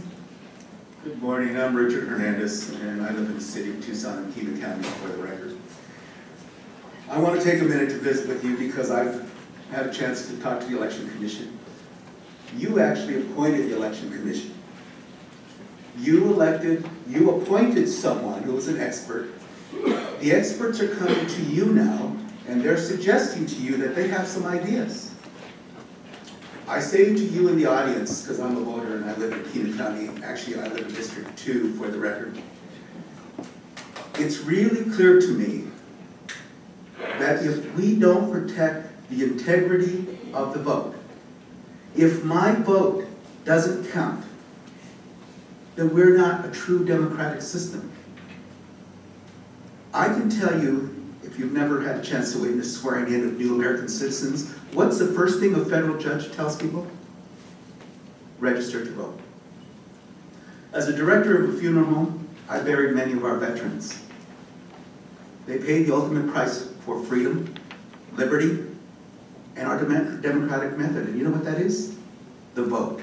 So when I hear comments about cost, it upsets me greatly. There is no cost, no dollar cost that is worth the life of our veterans who put their life on the line so that we would have the privilege of voting. When I hear risk, you know, I could stub my toe here and I could sue you and there's a risk. When I hear that, that's nonsense. I call on this board, which is greatly democratic, to represent the people that you represent. It's a shock to me to think that this board, which is majority Democrat, will not support a system that has fail-safe, check, recheck, and yes, there might be the human error, Chuck Huckleberry, but I'm happy with that. I don't think people deliberately go out to cheat. So please, listen to your experts. That's why you appointed them. That's why you have a commission. And I can tell you this, I being in District 2, to me, this is a reason for impeachment or recall. If you do not ensure that the vote, my vote, their vote, is counted, double counted, triple checked, quadruple checked, to make sure there's no cheating, so that when you sit in that chair, you can feel comfortable that we, the people, have voted for you there. So please, listen to your experts, and don't worry about costs, because the costs are so minute. And the human error, like I said, I'd rather err on the human side, where again, I just believe people are honest. I trust you to be honest and protect us and me, the voter. William Baird. Madam Chair, Supervisor Lears. before the gentleman comes up to speak, although you can have it to the microphone, I'd just like to note that the District 5 representative on the Election Integrity Committee informed me that she was opposed to both of these items. Just for clarity's sake. Thank you. Thank you. My name is William Beard. I'm the representative from District 1 on the Election Integrity Commission. I'd just like to start off by quoting something from the bylaws of the Election Integrity Commission. What it is the Election Integrity Commission was set up and designed to do. The Pima County Election Integrity Commission is chartered as an advisory group reporting to the Pima County Board of Supervisors. The purpose is to help improve the conduct of elections by examining the systems and processes behind them in order to improve functioning of and public trust in the Pima County electoral process. Now, I'm old enough to remember when civics was still taught in school, and while the name has changed, there is one thing that every elementary school kid still understands the concept of. It's something simple called checks and balances. That term doesn't appear in the Arizona Constitution, it doesn't appear in the US Constitution, but it is a fundamental building block of our democratic society. When you folks, as the ones in charge of directing what goes on in the election department, take it under consideration Mr. Huckleberry's recommendation for removing precinct scanners because they're too costly, too cumbersome, whatever term wants to be used, you are in essence saying to those kids out there, checks and balances aren't as important anymore. When the Arizona Constitution was defining the different responsibilities for elections, they said we don't want one individual, we don't want two individuals, we want as many people as possible watching every step of the process. They designed a system where you as the Board of Supervisors share responsibility for what goes on Election Day. You've got the treasurer involved, you've got the county recorder involved, all elected officials. They even went so far as to insist that when it comes to school board elections, the school superintendent gets involved and takes the Board of Supervisors out of the process. Elections are too important. The successive legislatures designed procedures, secretaries of state, governors, legislators from all the political parties have worked over the years to define a system that has interlocking checks and balances so no one individual can have access to determining what goes on Election Day.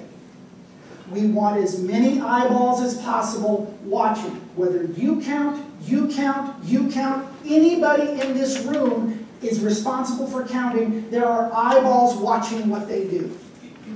When you take away the precinct scanners, you are in essence saying, we want fewer eyeballs watching what goes on in Pima County elections. Whether it's the audit that goes on, that we're responsible. Thank you for that. Christopher Cole.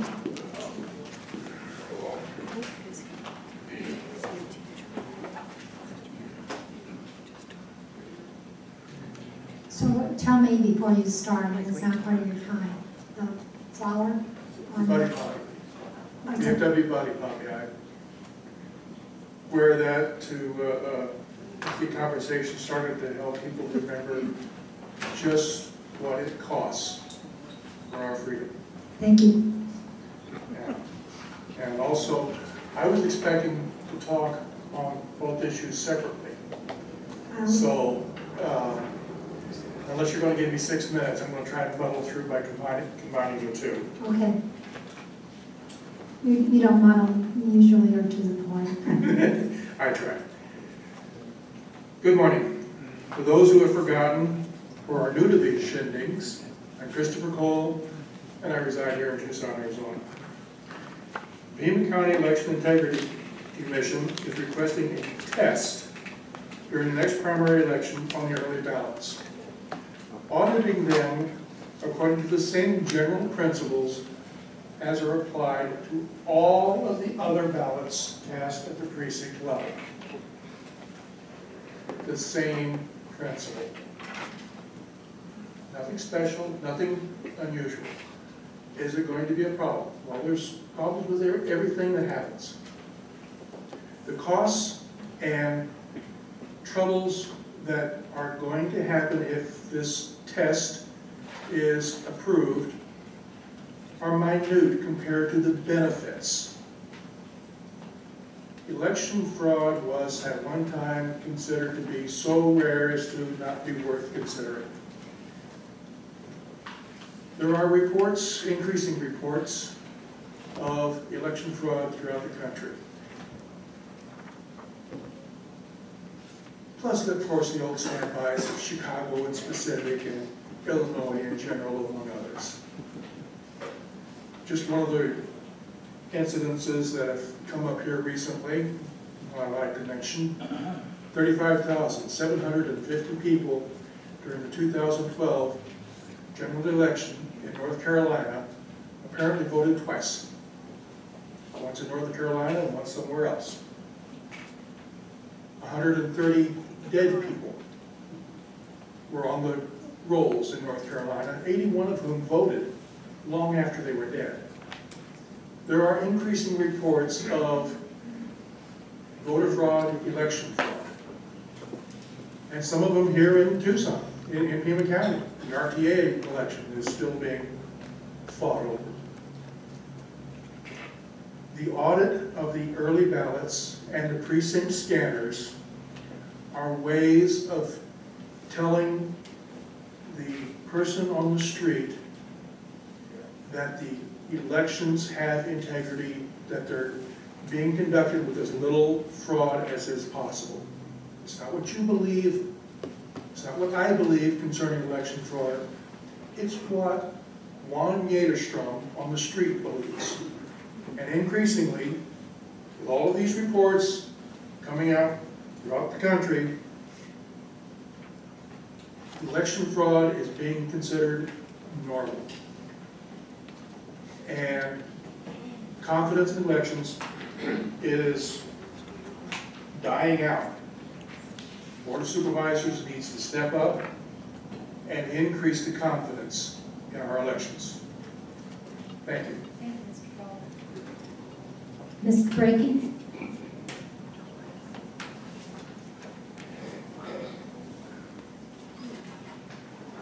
Good morning all. My name is John Brakey.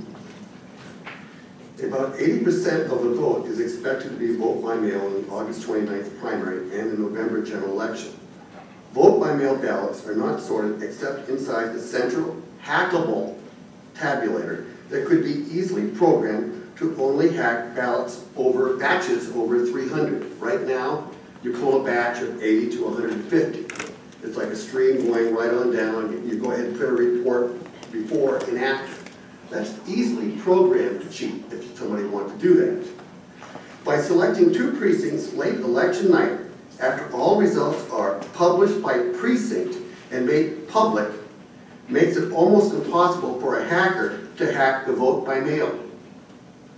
However, Chuck Huckleberry and Benny White are going all out to stop any effort to make elections transparent and verifiable. Why would Huckleberry stop verifiable elections, you may ask, for the last 9 to 10 years that we've been dealing with this issue? Is he protecting his right to cheat in the future? The law says that the Board of Supervisors is authorized in ARS Title 16, Election and Electors. It doesn't give the responsibility to the county manager. State Election Director under Jan Brewer, Joseph Caneville, testified in a deposition that the Secretary of State's office cannot tell the counties what to do. They just have to follow the law that's in the manual. Christopher Straub told the Board of Supervisors in 2006 that they couldn't do a hand count until the new law was approved by the Justice Department, but Maricopa was already doing them. Pima then agreed under pressure to follow the new law. Pima County was doing hand counts for 12 years before the 2006 election law was passed, which we were part of getting that law passed with Ted Downing and Senator Karen Johnson. The law does limit Board of Supervisors' ability to do extra stuff to ensure that elections are fair, honest, transparent, and verifiable. In 2012, the Secretary of State's election manual prescribed sorting early ballots by precinct. Pima got a waiver secretly without telling the Elections Assistance Commission. I hope you remember that. I have that on film.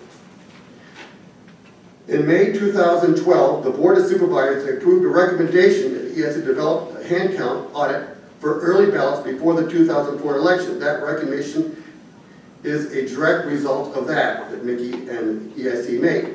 Transparent government is often credited with generating government accountability. Transparency often allows citizens of a democracy through elections to control their government by reducing government corruption, bribery, and other malfeasance. My friend Bev Harrison, in closing, said, elections without accountability are nothing more than vote counting in the dark, controlled by a government in the act of choosing itself, but in no way a path to legitimate governance. The government can never be the sole verifier of its own information. I'm pleading with you, again, to make elections transparent and verifiable.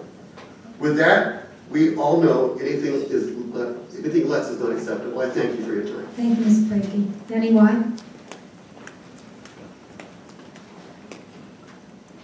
Good morning, Madam Chairman and Board.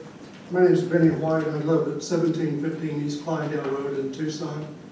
And I'm here to speak initially on the proposal to do the post-election audit on the precinct that was proposed by Mr. Donahoe. I've written a 2-page memo that I believe you all have in your materials outlining my specific objections to this and my concerns about the impact that it could have in the event of a contest. And I don't think those are minor at all. I think they're very real problems because in any election you're going to have a winner and a loser. And if the results get shifted one way or the other, someone's going to have a problem with that. So I think that should be taken seriously. Mr. Donahoe has proposed this for many years. He actually sued the Board of Supervisors in 2012 to try to get an injunction, and the court did not agree with him and did not grant that injunction. So this is not a new proposal by any means. I don't think we can do it correctly. Mr. Donahoe assumes that the recorder can give us a list of which ballots are in which boxes. I am not aware of what that would take, but I know we currently don't have that knowledge. The recorder has not been incorporated in any of this proposal. She hasn't responded whether she can do it or not, or what the cost might be, or anything like that. So I'm very concerned that we could not do this accurately. If we lose a few ballots one place or another, it will skew the results, cause the entire audit to be questioned. Supervisor Miller, I'd like to respond to a comment that you made about early ballots. We do, in fact, audit the early ballots. So, well, I misunderstood your remarks then. On the issue of removing the scanners from the polling places, we're involved in a pilot project right now. I'm concerned about voter acceptance of that. And once the pilot is over, we'll have a better feeling for whether or not that's so. As a matter of timeliness, I would also ask you to reject the proposal to buy precinct polling place machines right now. Thank you. Thank you. That concludes our speakers. What's the pleasure of the board? Item 20, Pima County Elections Integrity Commission. Whether to accept the recommendation to conduct a feasibility experiment during the August 26, 2014 primary election.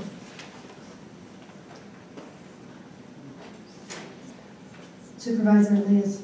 Madam Chair, difficult issue.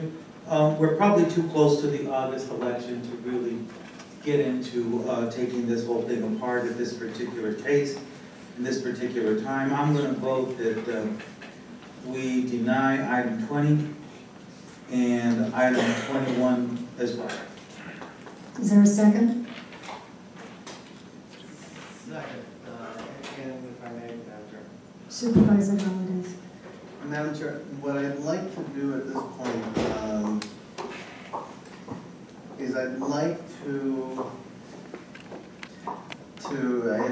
if the maker of the motion would actually consider it as a friendly amendment to ask Mr. Alcabrera to put together both the history and what we've done in terms of from day one on trying to make our elections as transparent as possible in one memo.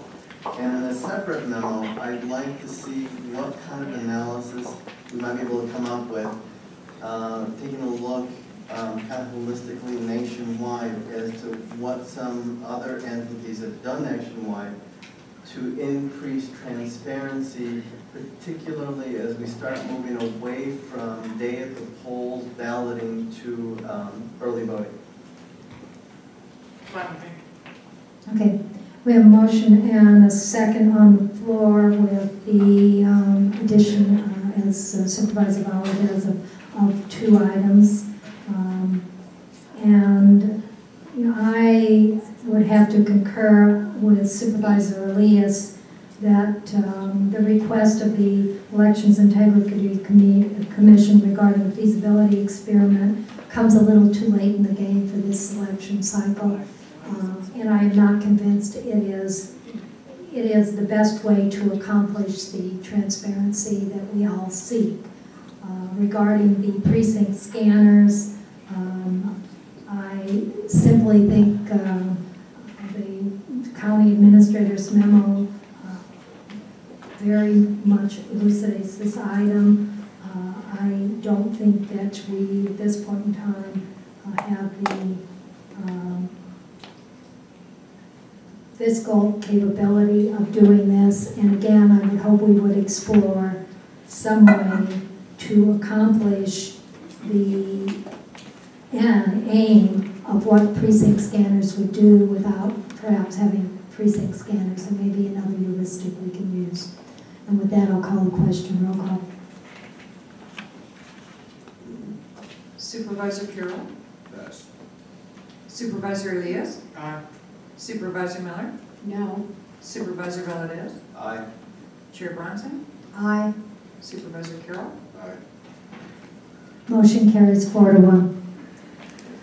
Let's move on. We have a number of speakers here on item 33, A and B, the Community CAT program under health. I'm going to move to that item now.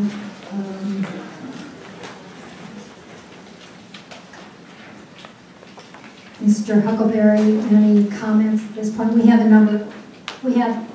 quite a number of speakers. These are all speakers? Oh, do not speak, okay. I think though, prior to Mr. Huckleberry, let's go to the speakers. And again, remind you to be succinct, non-repetitive, and abide by the rules of civility. State your name, and you have 3 minutes. Donna Collister. Good morning. My name is Donna Collister, and I live in the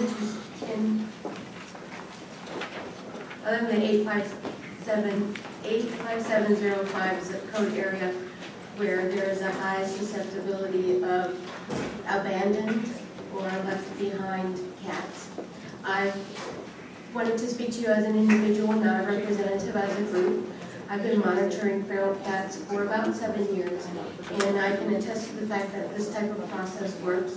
The TNR, trap, neuter, and return. I, again, have been doing that on my own with some support of some of the local groups, and the process does work in maintaining healthier community cats. And I really wanted to stress that if we let this opportunity go now, if this opportunity passes, it will most likely be gone forever, and we'll be left in a situation where we're continuing to do the same thing that we're doing now. So I think it's really time that we try something else, and the support of all of us that individually do the TNR programs would be so unbelievably awesome. It's very time-intensive, can be a personally cost-intensive process, and through this program, we'll be able to reduce this never-ending stream of wild, feral, or uncared for cats. So again, I just wanted to really tell you that as an individual, this program I can attest to again, and I'm sorry for the repetitiveness, it does work. I can attest to that. It does indeed work. And we can't lose this opportunity now. We just can't. Thank you very much. Thank you, and I, just for the record, We've had almost, I think, 450 responses, emails, and or contacts that in support of this program. Since I've been on the board, I don't think I've seen that big a response for anything. So, Pat Hubbard. Madam Chair, while Ms. Hubbard's making her way up here, I'd just like to clarify that we understand everybody in the room likes the Wildcats. So if you say Wildcats, it's okay, we understand. We're talking about Feral Cats today and not the University of Arizona teams, okay? Madam Chair and members of the Supervisory Board, having spent 25 years in animal welfare, in the animal welfare field, I've had the opportunity to learn about the need for good animal stewardship practices and how these practices can benefit the animals in our community. Year after year, I've seen how different animal welfare groups throughout our country have found opportunities to grow and learn best practices for animals in their communities. Pima County is privileged to have been selected to partner with Best Friends in a life-saving project that has potential to save the lives of thousands of feral and community cats over the next 3 years. Pima Animal Care Center has been chosen by Best Friends due to many positive actions they have taken to increase their life reduction. This is a huge undertaking for an open access shelter that accepts all animals that are brought to their doors. This includes feral and community cats. There are currently 2 options for these unsocialized cats that will never sit on someone's lap and live indoors with a loving companion. The first option for these cats is to be humanely trapped, sterilized, and returned to the neighborhoods from which they came. By returning them, they will continue to thrive and live out their lives. They will also no longer produce litters, and in time their numbers will decrease. Fewer community cats being born will minimize the impact that these cat colonies have on the indigenous wildlife and birds. The second option for these unsocialized cats is to be trapped and euthanized at Pima Animal Care Centers by Animal Care Center staff. This is an option that is not humane for the cats that are trapped and taken to Pima Animal Care, where they will be euthanized, nor is it humane to the Pima Animal Care staff that are scheduled to euthanize these healthy animals. Regretfully, those in opposition of this community cat program have no humane solution to offer. Euthanasia can't be our only option. Best Friends, the Humane Society of the United States, and Alley Cat Allies, which are all nationally supported organizations that have data and statistics as to why we should choose TNR over euthanasia. Euthanasia is no longer an option for healthy community cats at animal shelters and animal organizations across the country that recognize the benefit of trap, neuter, and return. Please vote in favor of this agreement between Pima County and Best Friends and give the residents of Pima County the opportunity to save even more lives. Any questions? Thank you, Ms. Hubbard. Thank you. Peter Wolf.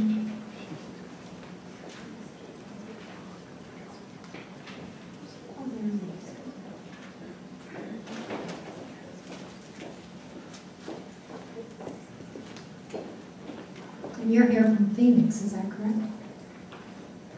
We won't hold it against you. Madam Chair, I took a little heat for that last time. I'm here from Arizona. Good morning, Madam Chair, members of the board.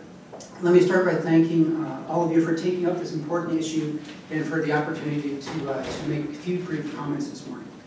My name is Peter Wolf. I'm a research analyst for Best Friends Animal Society.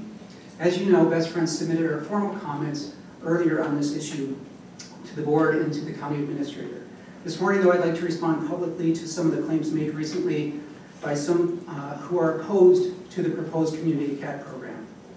I think we can all agree that euthanizing 3,000 to 4,000 cats annually has proven ineffective here in Pima County. Equally clear is the fact that this community is growing increasingly intolerant of an approach that is not only ineffective, but also inhumane and costly to taxpayers. So where does this leave us? In attempting to make their case that TNR is ineffective, opponents refer only to efforts that are short-term and scattered in nature, none of which is relevant to the proposed program here in Pima County. In fact, the successes we've seen, both in our own programs and others across the country, echo the findings of multiple research studies demonstrating the effectiveness of TNR to stabilize and reduce the number of cats at a local or colony level. Since Albuquerque's community cat program was launched in February of 2012, for example, the intake of kittens under 8 weeks of age has dropped by 29%, a strong indication that the overall number of cats in the community is also dropping. Just as important, more than 3/4 of the cats sterilized and vaccinated as part of that program originated not as shelter intakes, but as cats brought in through community calls and through canvassing efforts in neighborhoods.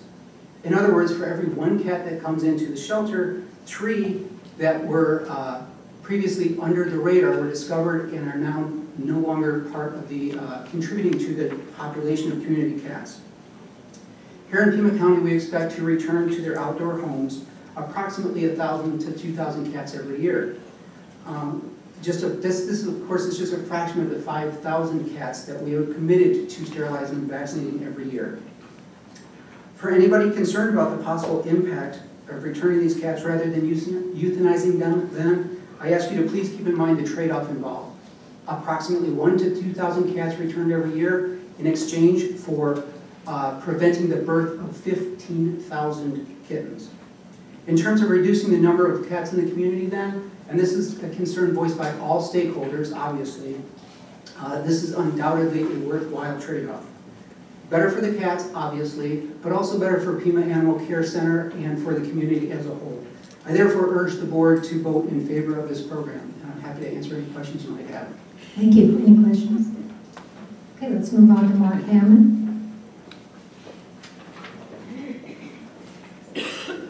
Thank you. My name is Mark Hammond, and I own a company here in Tucson for 22 years called Animal Experts Incorporated. I started this company back when I worked for Pima Animal Care Center. I think some of you might recognize me, that I worked there for 28 years. So put the two together, I didn't start when I was 7 years old. How I started that is when I started in 1983, after about 7 years, the county, because of budgeting under Mr. Art Ruff, who is no longer with us, we had to give up trapping cats, and we had to give up trapping wildlife. At that particular time, I was in management, and a lot of my dispatchers are coming to me saying, what do we do now? There's people that have a lot of cats, you know, there's wildlife in that. So what I did is I started a company and I started trapping cats and wildlife. So basically what I do is I do wildlife control and domestic animal control. The thing is that I am not against TNR. I think Pat Hubbard could probably tell you that I was one of the first people in Tucson to start doing the TNR program. The thing that I have is how it's going to be done. I'm all for this, but one of the things that I am against is the bottom line is the cat itself. Is the cat happy out there by itself? I sent an email to Robin. I'm not sure if Robin sent a copy to the different people in that, but these are some of my concerns here as far as medical care. When I do a TNR with one of my customers, the first thing that I ask them is, what are you going to do when this cat becomes sick or injured? And they'll say, I don't know.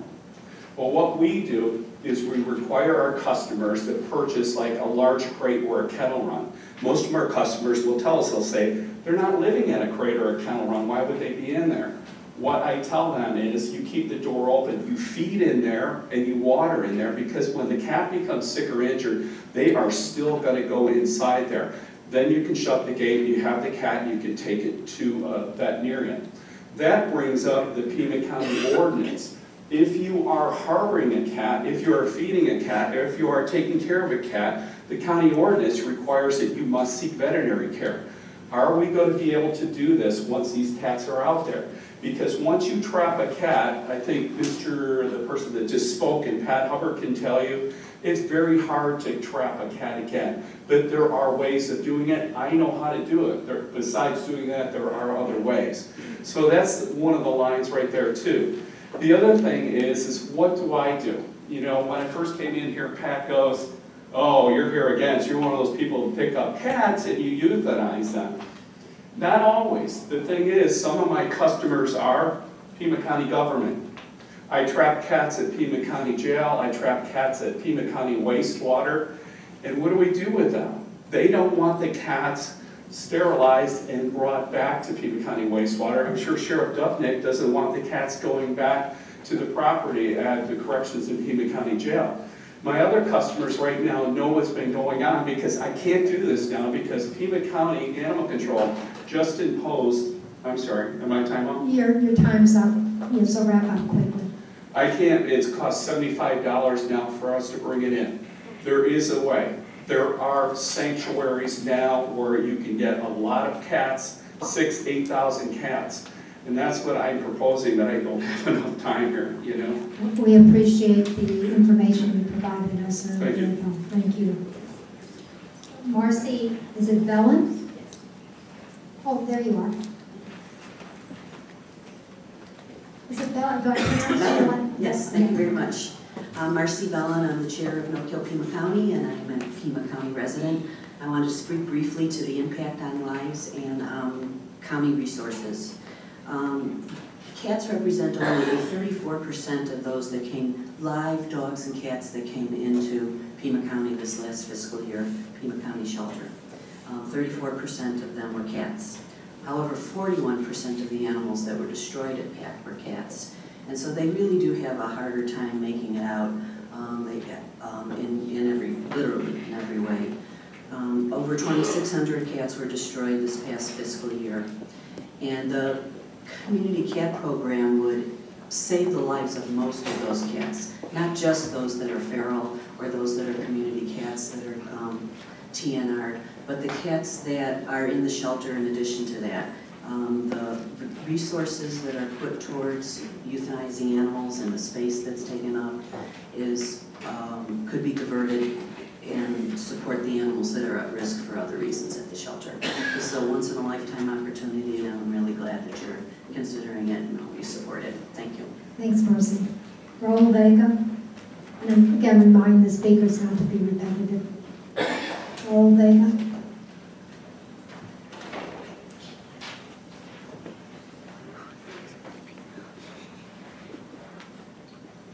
Good morning. Good morning. Madam Chair Batson, Board of Supervisors, County Administrator, Huckleberry, and staff.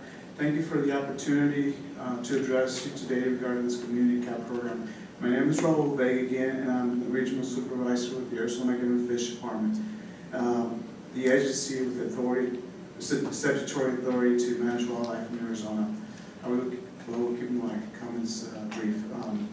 Worldwide, feral cats are considered the worst invasive species, affecting over 250 threatened and near threatened species of wildlife. Feral cats are regarded the most significant human-associated cause of avian and mammal mortalities in the United States, and are associated with the extinction of numerous bird species. In addition, the Wildlife Society and the American Association of Wildlife Veterinarians have developed positions that do not support the use of trap neuter and release. Some feral cats' health concerns are feral cats carry many zoonotic diseases, including rabies and serious health issues in Tucson and Pima County. Feral cats are diseaser reservoirs that can transmit deadly diseases to wildlife, especially mountain lions, bobcats, but also raccoons and other wildlife. Feral cats are a source of bacterial diseases of the plague, salmonella, parasitic diseases, Tabernoplastis and Giardia. According to the published research literature, the department has reviewed trap, neuter, and return programs and still faces some challenges, including colonies maybe supply of food, concentrated free-range cats, and decrease in the potential for spreading of disease and the impact of wildlife and humans. Feral cats are also known to continue killing wildlife, including threatened and endangered species. Human-provided food also attracts wildlife species, which leads to human-wildlife conflicts and is prohibited under the Arizona Rights statutes. People might rely on release sites as a place to dispose of unwanted pets, increasing the actual feral cat density. Sterilization does not impact acid predation on wildlife or home range sites. There's essentially no TNR programs that we could find that have shown to stabilize or reduce feral cat populations. Two research studies concluded that 71 to 94% of the population needs to be sterilized to have any population level effect. An objective that is exceptionally difficult to reach and maintain, Anderson ATL 2004. Further, the TNR is banned it's ever terminated a feral cat population increase with a commensurate increase in the wildlife killing. Based on the best available science, the department believes that the TNR proposal lacks a basis in science and will not be achieved the goal to reduce feral cat densities or reduce killing of valley wildlife by area feral cats. Therefore, the department cannot support the Pima County proposed community cat program and urges the Board of Supervisors to vote in regards to this proposal. Thank you. Your time is up. Thank you. I will be happy to answer any questions. Thank you. Thank you. Peggy Hendry.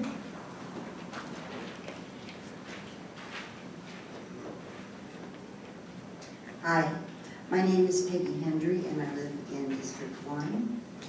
And I appreciate having this opportunity to talk to you. I want to tell you my personal story. My husband and I adopted a friendly feral cat.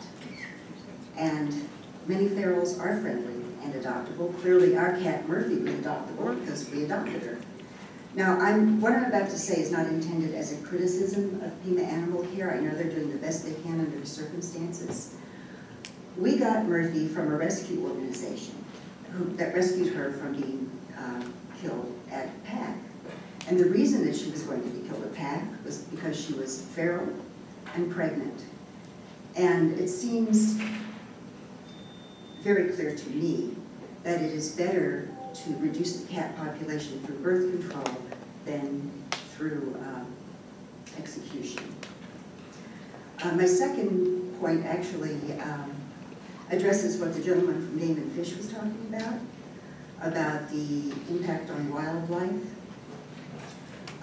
Many people, or at least some people, will say that feral cat colonies shouldn't exist because they kill birds. Yes, cats do kill birds. It's part of their ecological job to take out the weak, the injured, the sick, the old. That is nature. It's very, very difficult. I've been watching cats all my life. It's really hard for a cat to catch a healthy bird. Birds have vision like this. They put their eyes on the side of their head so they can see like this much. They see the cats coming. Cat gets 3 or 4 feet from them, the bird flies away going, na, na, na, na, na, you can't catch me. So, you know, for a cat to catch a bird, it needs to be not healthy, not on its best game. Now, to provide a little perspective on this, let's talk about how many birds humans kill. Humans destroy bird habitat, humans pollute the air and water, humans spray pesticides on the foods that birds eat. I think that part of I think cats are being scapegoated. I think it's easier to look at cats and go, oh, cats kill birds, than it is to look at ourselves and go, oh, we exterminate entire species, and not just bird species. So that's just a bit of perspective on that. And I guess that's all I have to say. Thank you very much. Thank you. Barbara Brown.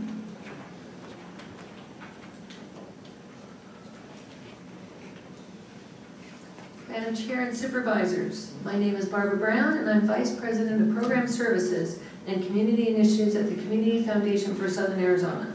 I'm also Chair of the Pima Alliance for Animal Welfare and the guardian of 2 formerly feral cats. I'm also a U of A student. I'm a wildcat. Pima County is a very special place. After vacationing here in the area for 15 summers, my husband and I decided to move here in late 2000. Though we didn't know anyone, we were welcomed with open arms, and I'm sure that many of you and members of the audience have experienced the friendliness of this big, small town. The compassion and warmth extended beyond neighbor to neighbor, coworker to coworker. Working for Habitat at the time, I got to see up close the community's response to Lizzie and the Extreme Home Makeover Project. What other community would have embraced Jeanette the way that we did when she sought to turn her grief into something bigger? Ben's Bells and its message of be kind is a homegrown phenomenon, and that is spreading to other cities and towns, including Newtown.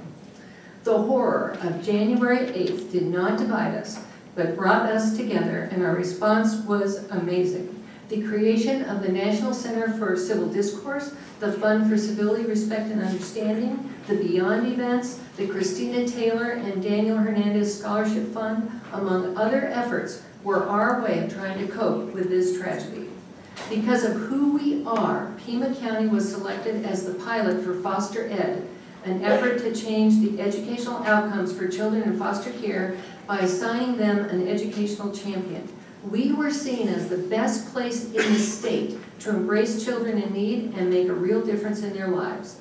Pima County has now been given the rare opportunity to extend kindness and compassion to our community cats. The ripple effect of a yes vote will go far beyond the zip codes where Best Friends, Pima Animal Care, the Humane Society, and countless volunteers and rescue organizations will be working.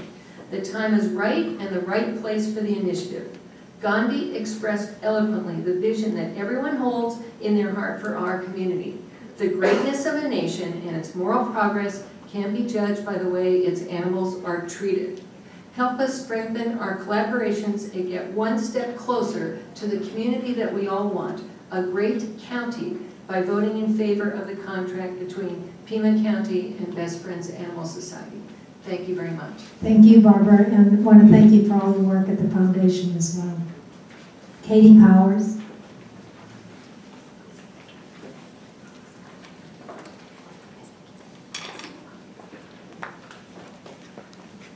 Good morning.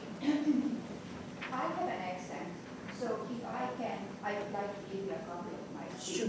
Can I? Thank you. I am Hungarian by origin, but... Hungarian, okay. Yes. My accent's thicker than yours. Thank you. Thank you. Dear Chair Bronson and member of the board, my name is Katie Powers and I am standing here to represent the voice of many animal welfare organizations in Pima County. I, myself, am the founder and president of Spay and Neuter Solutions and the Red Star volunteer at the Best Friends, the nation's largest no-kill animal sanctuary. My organization is 11 years old, and from the beginning we supported and financed community cat, TNR, trap, neuter, and return. All colony caretakers gave us positive feedbacks. The cats were healthier, calmer, and the number of cats in the colony was lower and lower every year. These cats are all there not because they have a choice. They are not all feral.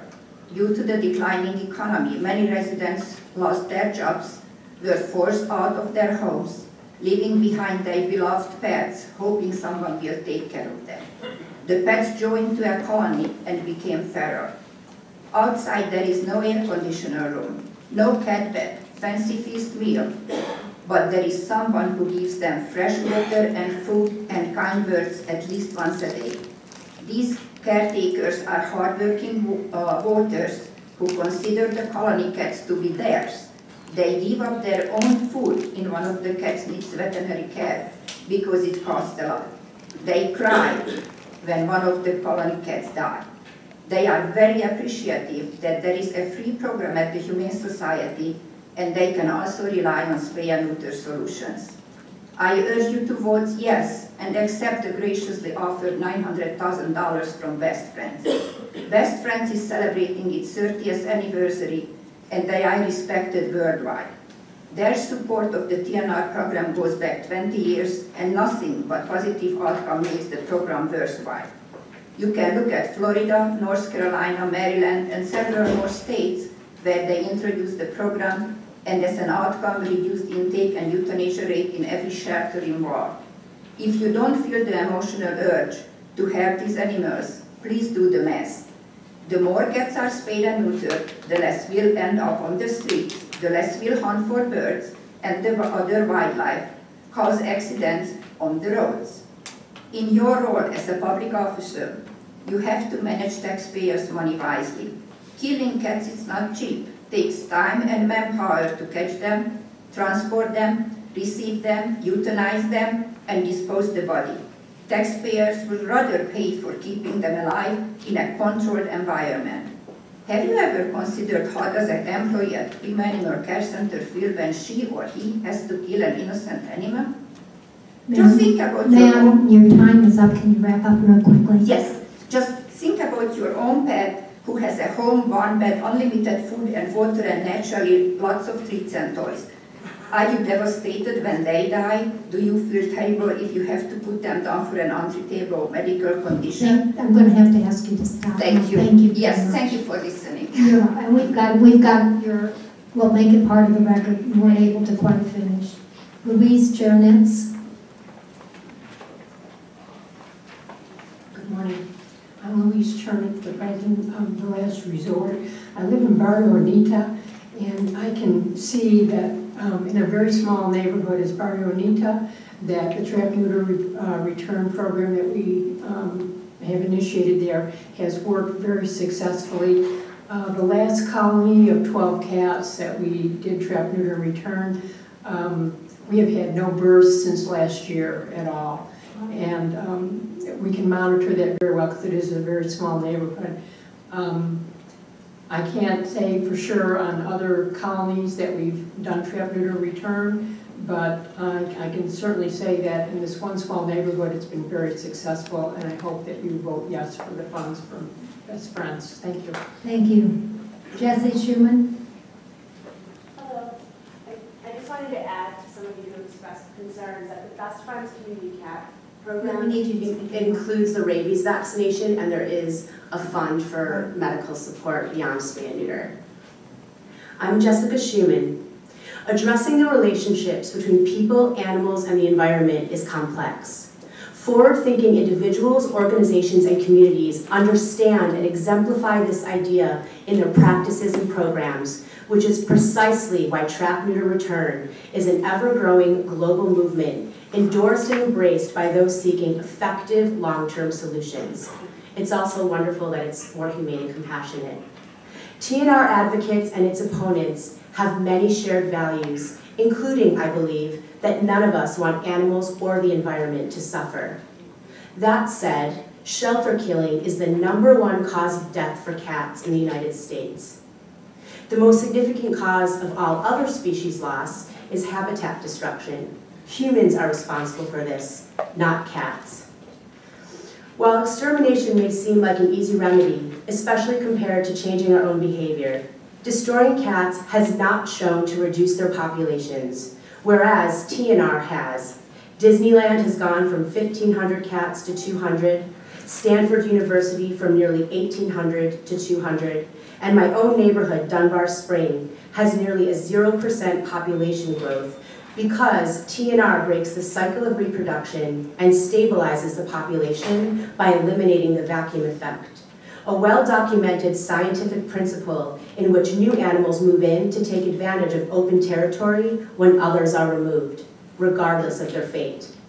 TNR supports and improves the overall quality of life for all animals on the streets and in our shelters, for shelter workers, neighborhoods, municipalities, and entire communities. With such far-reaching benefits and this opportunity of a lifetime, we cannot let fear, challenge, and old ways of thinking keep us from doing the right thing. The word pioneer's Latin roots relate to broad feet, and we have done some serious stomping. But pioneer has a modern definition.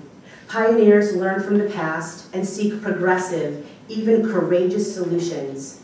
And whatever one's concerns with free-roaming cats may be, the solution is the same: trap, neuter, return.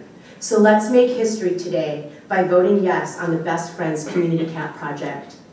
And I'd like to add, there are many of my colleagues here that work out in the field directly with the public to support them in their TNR efforts. And it's truly heartbreaking to not have enough resources to support all the people that are desperate for help.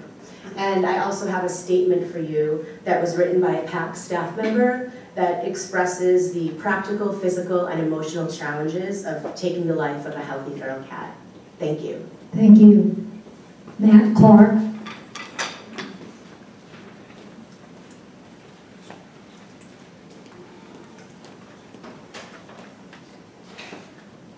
Good morning, Madam Chair and members of the board.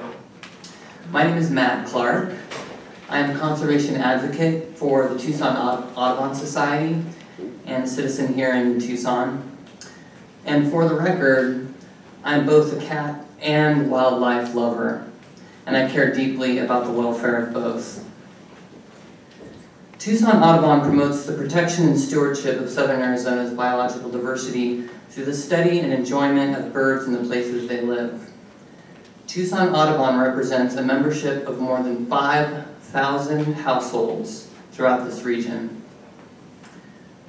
In our letter to you, dated July 24th, we detail the findings of numerous peer-reviewed scientific studies that clearly conclude TNR is not an effective method to control populations of feral cats. Some of these studies indicate, in some instances, TNR programs actually lead to an increase in the number of feral cats. Therefore, we strongly recommend that the board reject the community cats proposal. The county should instead focus on reducing the number of feral cats in the outdoor environment, as the feral cat population size itself is directly proportional to the threat they pose to our community's health, safety, as well as that of our wildlife. Research by the U.S. Fish and Wildlife Service recently estimated that cats are responsible for the deaths of no less than 1.4 billion, with a B, and 6.9 billion mammals in the United States every year. The Florida Department of Health advises that, quote, the concept of managing free-roaming feral domestic cats is not tenable on public health grounds because of the persistent threat posed to communities from injury and disease. Feral cats carry and transmit rabies, toxoplasmosis, feline leukemia, and various parasites. Furthermore, managed cat colonies attract new feral cats that may reproduce before they are neutered or spayed. And while TNR may, quote-unquote, save feral cats from a painless euthanasia, it does not protect them from predators, parasites, poisons, being hit by cars, severe heat, starvation, and other painful, inhumane deaths. Tucson Audubon Society's opposition to TNR is aligned with that of many state agencies, professional societies, and respected nonprofit organizations that understand maintaining cats outdoors is detrimental. Organizations that oppose the TNR proposal before you include respected organizations such as the American Bird Conservancy. Your time is up. Can you wrap it up, please? Sure. The American Bird Conservancy, Arizona Wildlife Federation, Audubon Arizona, Center for Biological Diversity, Coalition for Sonoran Desert Protection, Sky Island Alliance, and indeed, the People for the Ethical Treatment of Animals. Thank you. Thank you. Rick Barrett. Madam Chair. Supervisor Ruiz. Yeah, in regards to Mark's comments here, Mark Clark, Dr. Garcia, he said that TNR could possibly endanger public health through the spread of disease and other issues related to them being released. Your opinion, please. Madam Chair, Supervisor Elias, the concern about the transmission of zoonotic diseases, that is, diseases that are transmissible by animals to humans, has been articulated as a concern with regards to the issue of trap, neuter, and release. I've had the opportunity to review 6.5 years worth of data with regards specifically to rabies here in Pima County. And I can tell you qualitatively that there has not been a single case of rabies in a domestic feline. In fact, the 150 cases of rabies have been in bat populations, 76 in skunks, and a few other cases. So at least from the standpoint of rabies, this is a non-issue. And please recall that under the terms of the agreement, we would be providing rabies vaccination. With regards to toxoplasmosis, I can tell you that the Centers for Disease Control reports 60 million cases of toxoplasmosis. Most of them actually occur as a result of food intake, foodborne exposure through the eating of lamb, pork, and venison. Most of those cases of infection are actually of no consequence. That is, that they don't have any real consequence to the human host. The only cases that are relevant are cases that occur in individuals who are immune suppressed and in individuals who are pregnant. So thus, if those individuals are not actually handling cat feces, there should be no risk for exposure to that particular subset of people. Thank you, Dr. Garcia.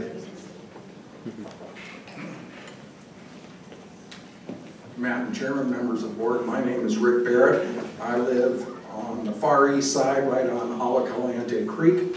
I don't own a cat. I'm not a cat person. I haven't had a cat in my house in 40 years, and I'm here to speak in support of this project. I had the pleasure, at the urging of my wife, who is an animal advocate, as many of you know, be it the Tucson Wildlife Center or the Humane Society or whatever, to go and listen to the presentation that Best Friends put on. And the most telling part of the presentation was the picture of the Albuquerque cat intake room that was empty. Yeah. There was nobody home. It works. They have, I've known about this organization for years, and I'd like to thank you for coming and offering $900,000 in economic development to Tucson. I've known about that organization for a number of years, and I sat through the presentation as a non-cat person and was singularly impressed with their professionalism, their knowledge, and their thoroughness. And I think we should all be grateful they've offered this opportunity to Tucson. I had the pleasure of being on the board of the Arizona chapter of the Nature Conservancy for many, many years and devoted time and effort to preserving wildlife, preserving the corridors for wildlife. I travel the world doing bird photography as a pastime. I was raised to love the birds of the Sonoran Desert by my mother. But your employees that have to face putting 30 cats a day down is inhumane. I cannot imagine how Pima can have employees doing that. When I was a kid here, it was the pound. It's changed. It's humane. It's nice. We have a feral cat out at our house, and it hangs out under the bird feeder. We also have lots of rattlesnakes that hang out under the bird feeder. I don't chop the rattlesnakes' heads off. I remove them and take them down to the creek. I don't get the cat euthanized because I respect them all. So I urge you to vote for this. I think it is in Tucson's best interest, the bird's best interest, and the cat's best interest. Thank you. Thank you. And I can attest for the Albuquerque success because my daughter lives there and participates in it. Jane Schwerin.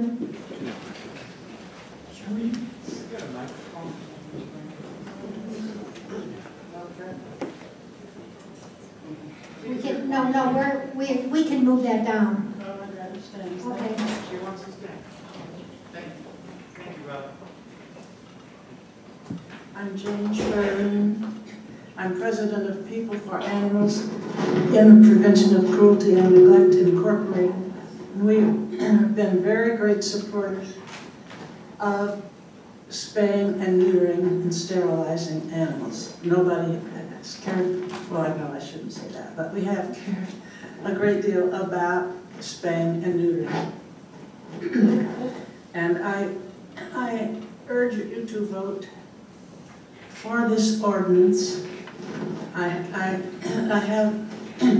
The reason I support this ordinance is because I think it will help the thousands and thousands and thousands of cats that will never be born. This is uppermost in my mind. That's why I hope you will vote for the ordinance to help those animals.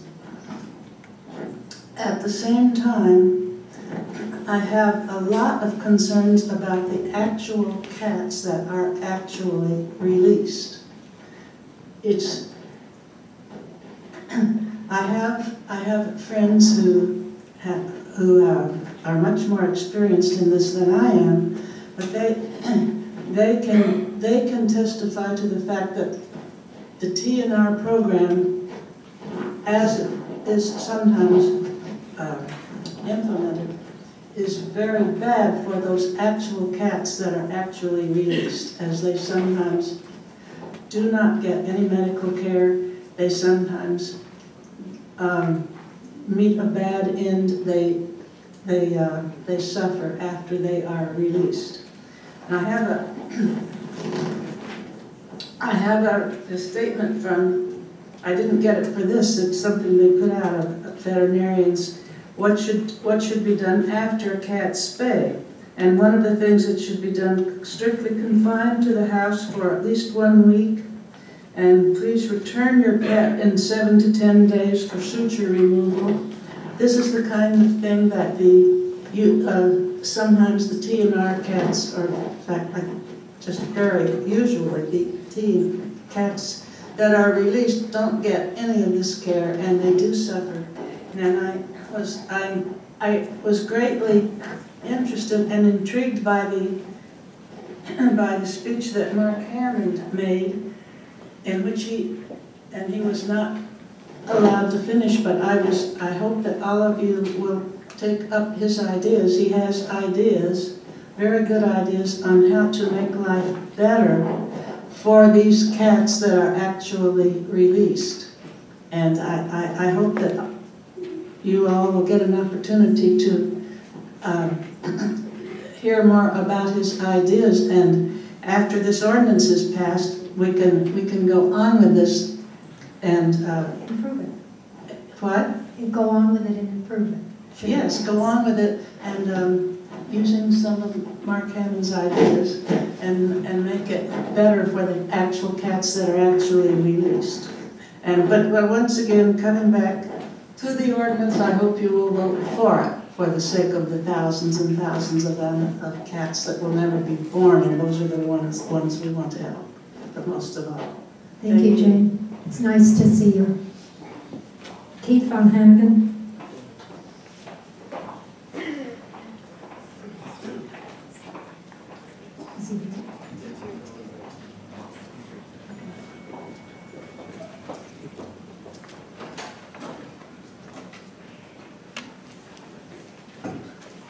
Afternoon, my name is Keith Van Hannigan. I'm a Tucson resident. I'm a dog person. Man, this is the most I've heard about cats in years. Albuquerque has less of a cat problem than we do because they export their cats to the surrounding communities.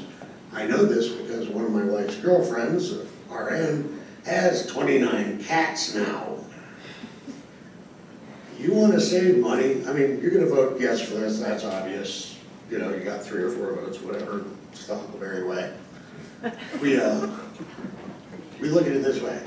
You want to save us money? Okay, you got this for 2 years. At the end of 2 years, it better solve the problem. Because if it hasn't solved the problem, the next request will be for something that costs way less. It's called the 22 subsonic round, and it's used for varmints. If you have a plague of animals, I don't care what kind it is, that's what you use to get rid of them. So consider that. Have a nice day. Lisa Bates.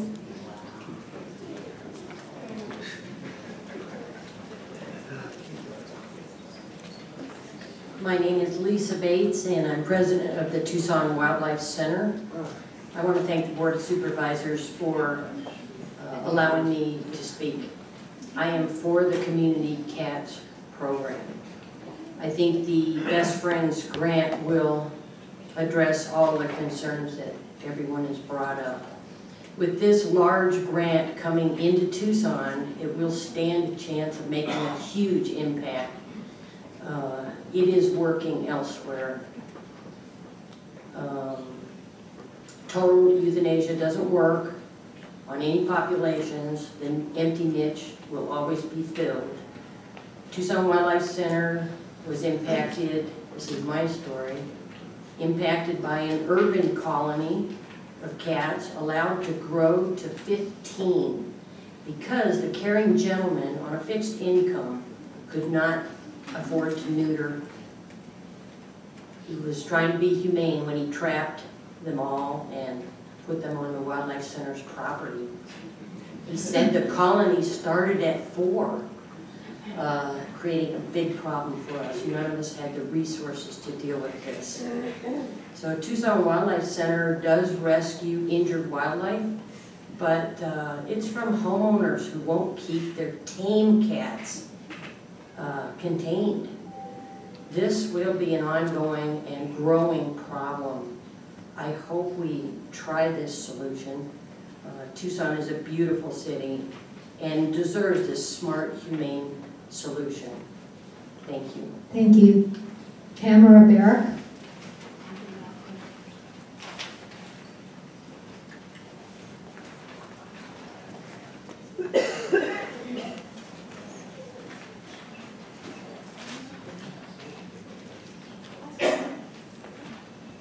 Thank you, Madam Chair, Board of Supervisors.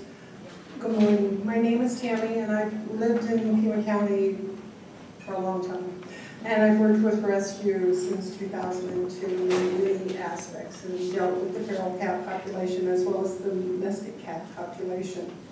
Currently, cats are trapped in the community, brought to the animal care center. With the out-of-date facility, these animals have nowhere to go. Very frightened cats, possibly somebody's own cat, is euthanized the same day they usually come in. Others truly feral are euthanized within the day of admission and on the taxpayer dollar. The cost of the intake, the cost of being at the facility, the cost of the euthanol, and more important, the cost of the burnout to the staff that's involved in the re-education and reorientation continuously of staff that falls by the wayside, that are great employees. We've tried to trap, neuter, and destroy the animals. It's not working. The numbers aren't changing. We have a unique opportunity here with PetSmart Charities, Best Friends, to partner with them and do something about this that's outside that paradigm shift. It's an uncomfort zone anytime there's change involved, but I think it's change well worth looking at. I encourage the Board of Supervisors to consider the community health for our people and the animals of our community. Thank you for your time. Thank you. That was our final speaker. What's the pleasure of the board? Madam Chair? Supervisor Valdez. You know, we've heard a good amount, and I think we've listened to both sides of this issue, and I think we understand both sides. I'm glad that Supervisor Elias asked Dr. Garcia about the diseases, as that was a concern that was expressed to me by a number of constituents. But you know, bottom line is that whether we go with this or we do continue doing what we do, the cost is still the same to the county. But the truth is, I think that we as a community have evolved beyond a euthanasia-only option. And that's the bottom line, I think, of what this moving forward is about.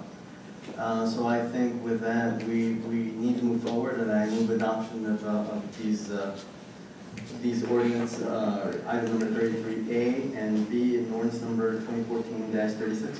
Close public hearing. And close the public hearing. A motion and a second to approve item 33A, ordinance 2014-36, and item B, the contract with Best Friends. Roll call. Supervisor Carroll. Supervisor Elias. Aye. Supervisor Miller. Aye. Supervisor Valdez. Aye. Chair Bronson. Aye. Motion carried unanimously.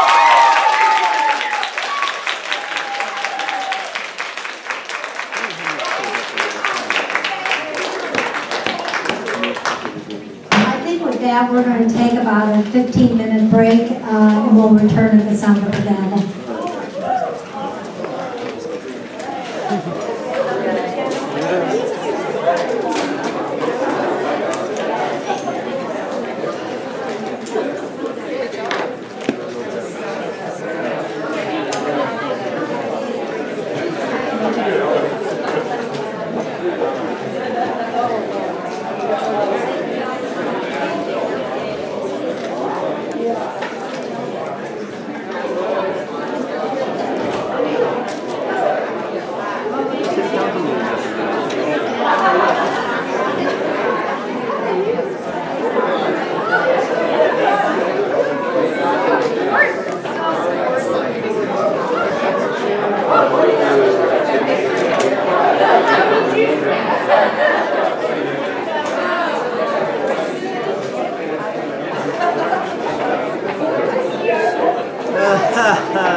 didn't crash, and I landed on the. My mom and dad did that in Phoenix. It's pretty impressive. It's fun. Like, and gentlemen, I'm gonna start heels. They're like laughing at me. Those guys can get the video and the I know, I did it when you mentioned that. It looks like they straightened it out. Yeah, it's started to work right before I left. So you got to see the mariachi? Nope, no mariachi. No mariachis? Nobody could hear the mariachi. Ah. And it looked like crap. You couldn't see. They're pretty good. Oh, they are. They're really cool. Yeah. They give me just one mask.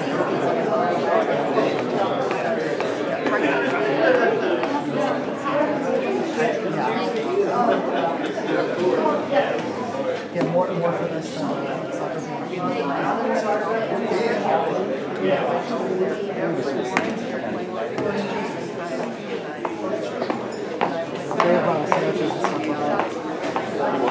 No, you can't have this. Well, I have to run at 1, but if they have like a bag, sometimes like a bag and they get them to go bags. They have one and steal one from the station. I think that the rest of the items are not.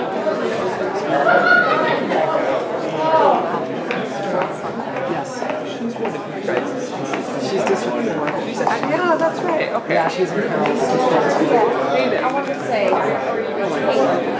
love your answer. You know how many times you guys ask questions and staff and everyone answers, and I was like, never going to see some This guy knows all. I know, seriously, I was like, yes.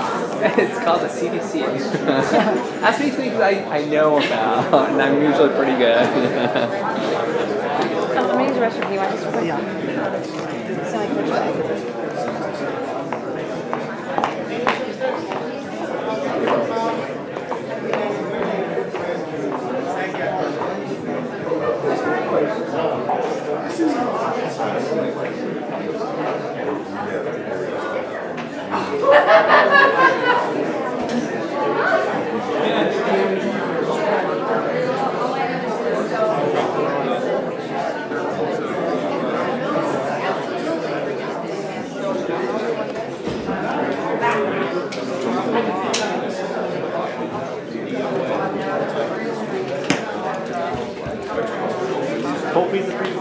That's true. That is true. Yeah, he's gonna go to Phoenix. Republic? No, he actually got a job working as a PR marketing guy for tourism. Really? That's hilarious. He kind of did some of that when he, you see that's kind of how he got started. He was covering for charter schools.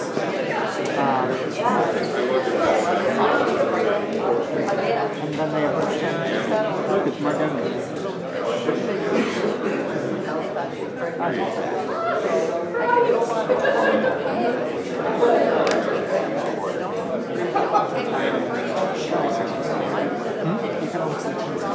Yeah.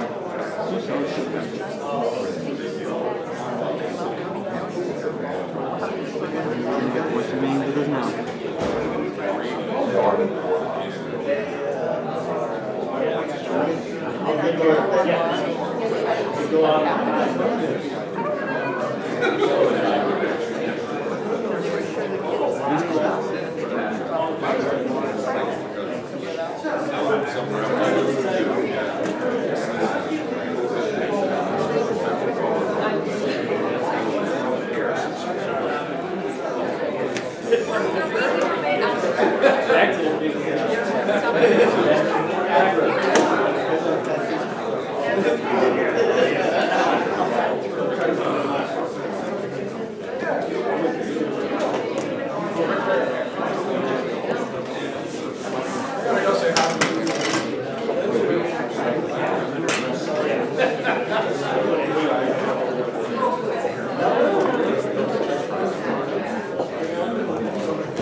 How you doing?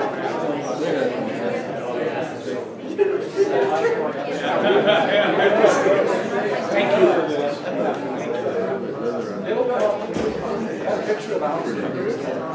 you.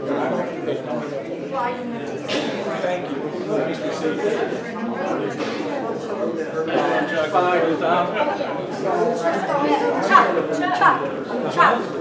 Hey, Rick, we got a job for you. No, really? Come here.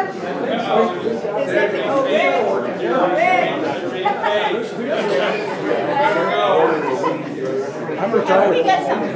Oh, have we got something? I always worry about that.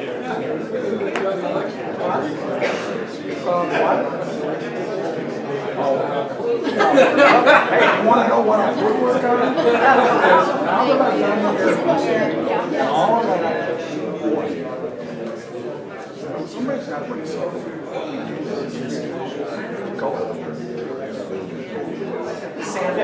Southeast Arizona, Tucson, Bisbee's not the end of it, the bird people, all of this, the one we would come to Tucson, particularly those that just don't hang out at King Ranch, they just go out to honor the restaurants, go shopping, and those are good benefits, but I don't even, Jan, I don't even know what that is, other than they want to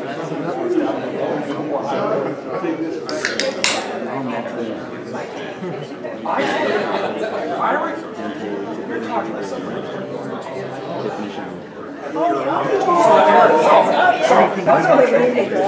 Even responsive section. My mother's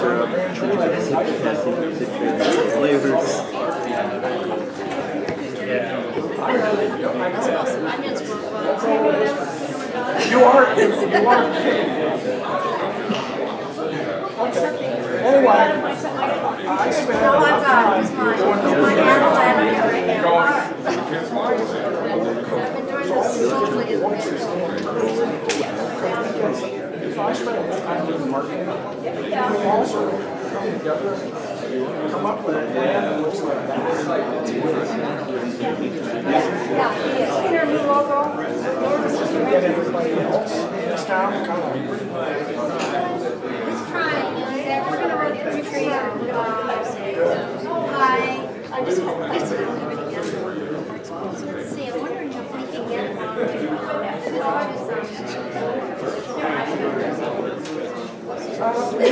Do you remember, I take you 1987, standing in the base of Olive Garden in my backyard, going, Chuck, he's 100 years old,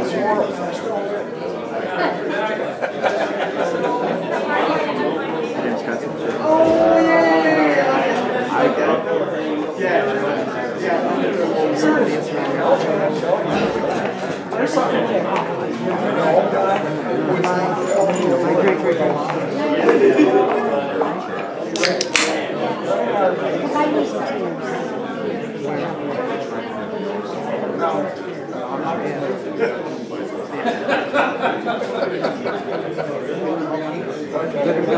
Well, you made my wife happy. She got back. She started putting on the dog. I was her lunch. Now she's.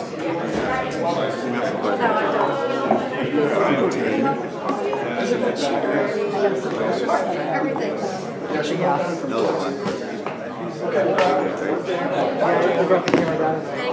Thank you.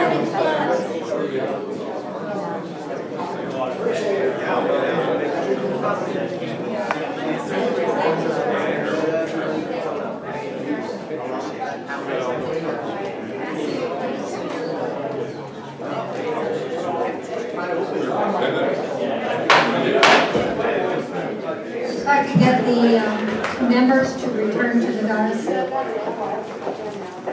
so we can resume this meeting. Things highly resolved.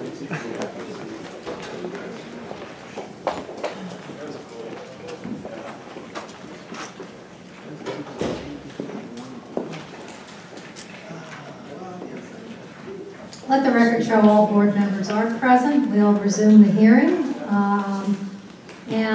The meeting, and we are at Natural Resources, Parks and Recreation, item 23, amendment to the Pima Regional Trail System Master Plan. What's the pleasure of the board? Supervisor Carroll.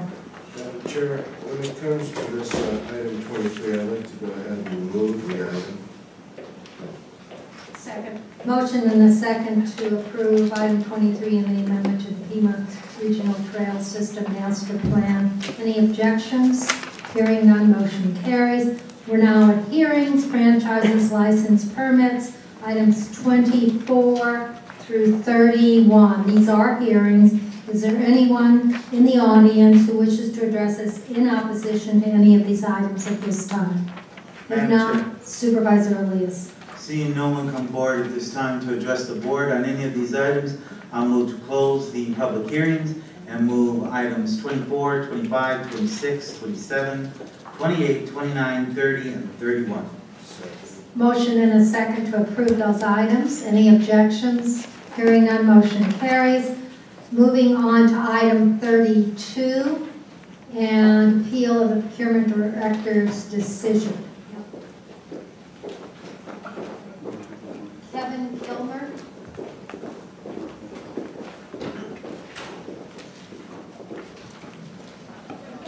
Name for the record. Kevin Kilmer with Arcadia Landscape, and I'm here to request that the board deny the appeal of Santa Rita Landscape for the landscape maintenance procurement contract based on the fact that the procurement department and the request for proposal was clear in its intention that the contractor at the time of submitting their bid must be licensed to apply pesticides. And it says in the contractor requirements 3.1, licensing and permits in bold type, that the contractor, again, subcontractors for the purpose of applying chemicals using another vendor is not allowed. Santa Rita's appeal is based upon the fact that that is unclear and ambiguous. And I respectfully request that you deny their appeal based upon the fact that the procurement department and the request for proposal, excuse me, sorry about that.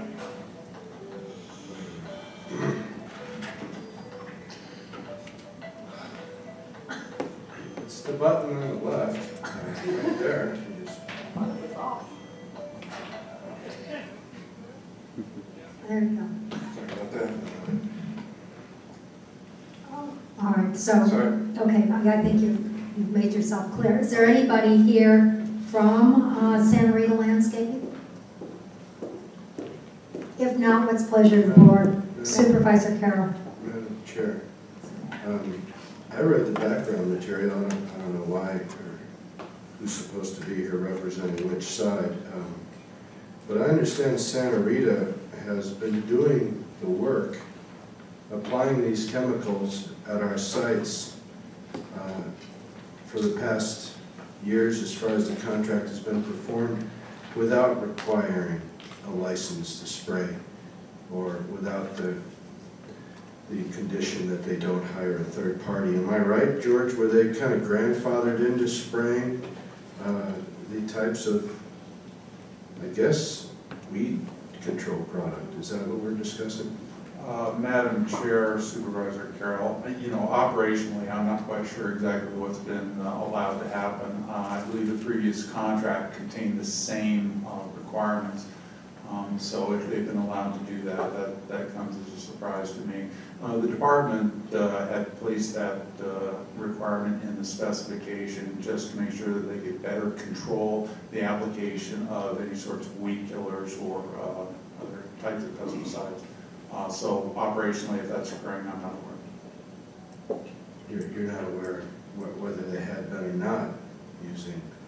Well, I think what he's saying is that that's been a requirement, and that Santa Rita didn't meet that requirement, is that right? Santa Rita does not have the license and approval to apply chemicals. That is correct. You were the procurement director when they last were awarded the contract, correct? I'm assuming so, yes. Yeah, I don't want to make you put on the time machine. I'm just asking, things look like they've changed a little bit on a condition that this contractor obviously thought they were grandfathered into, and that's where I'm figuring from. Thank you. All right, what's the pleasure of the board then? Madam Chair, Supervisor Miller. I'd just like to comment that I read the contract and I read the background material, and it does specifically state that they be licensed. So in that, after reading that, I move that we deny 32A and award, approve item B. The award to Arcadia Landscape. Award the contract to Arcadia Landscape. There's a motion and a second. Any further discussion? Any objections? Hearing none, motion carries. One objection. Supervisor Carroll voted nay. Development Services, moving on to item 34. We've already dealt with item 33. Item 34, rezoning time extension, CO90646 Cummings, Oracle Road rezoning. Quick staff report.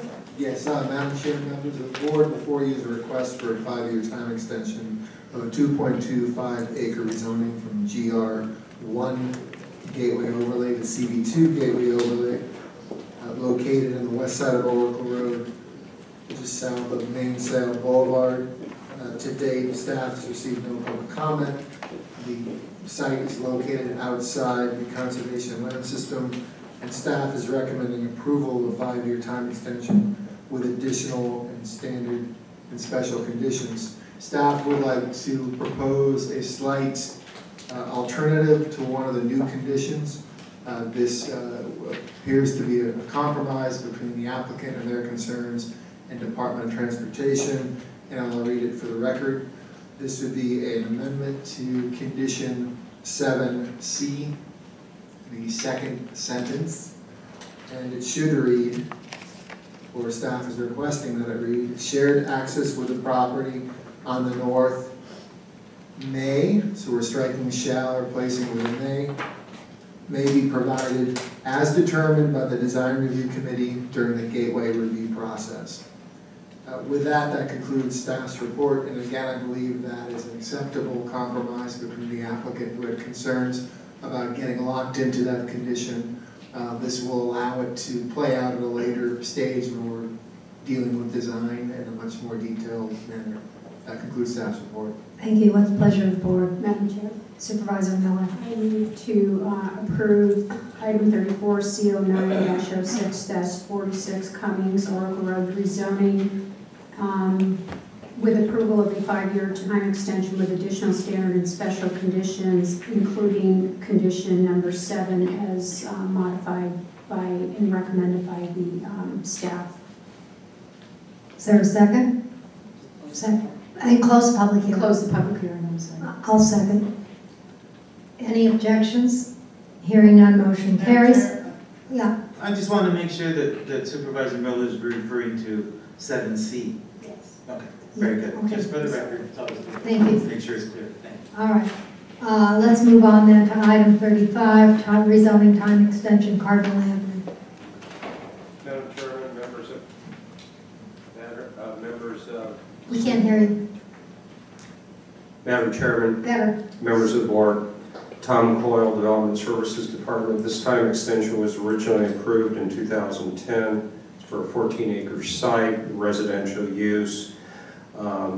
The project has been reviewed by the development agencies, and some site modifications are recommended to the time extension, which have been reviewed by the applicant, and they are amicable to those modifications. Staff recommends approval subject to the additional and modified standard and special conditions as articulated in the staff report. available for questions. Thank you. Thank you. What's the pleasure of the board? Madam Chair, Supervisor Elias. seeing no one here to come forward to speak on the item during this public hearing, I move that we close the public hearing and approve item C09-07-10, Cardinal Avenue and Irvington Road LLC, Cardinal Avenue rezoning for a 5-year time extension with additional and modified standard and special conditions. Second. Motion and a second. Discussion. Objections. Hearing none. Motion carries. Item 36, rezoning time extension C09-0713, Circle K Stores Inc. Madam Chair, members of the board, Tom Coyle, Development Services Department. Similarly, this is a time extension which was originally approved in 2009. This is for a 4-acre site to be rezoned from general business and GR1 to CB2 general business on property located at the southeast corner of West Valencia Road and Camino de la Tierra. Similarly, the development review agencies have reevaluated the conditions from 2009 and have updated those conditions consistent with current development standards. Staff recommends approval subject to the additional standard and special conditions. Thank you. Thank you. Supervisor Elias. Madam Chair, seeing no one come forward to address us at this public hearing, I move that we close the public hearing. Approve item C09-07-13, Circle K Stores Incorporated, Valencia Road number 2, rezoning for a 5-year time extension with additional standard and special conditions. Second. Motion and a second. Discussion. Objections. Hearing none. Motion carries. Brings us on to environmental quality and item 37, solid waste disposal fee and ordinance 2013-37. This is a hearing. Is there anyone that wishes to address us? If not, what's the pleasure of the board? Madam Chair. Supervisor I go ahead and close the public hearing and move the solid waste disposal fee ordinance number 2014-37 relating to the landfills and solid waste disposal fees, clarifying the ordinance from 2013-35 in relation to solid waste fees for the Sart retail location. Second. Motion and a second. Discussion. Objections. Hearing none. Motion carries. Moving on to regional wastewater and item 38, drought response plan, water waste in Pima County Code text amendment and ordinance number 2014-38.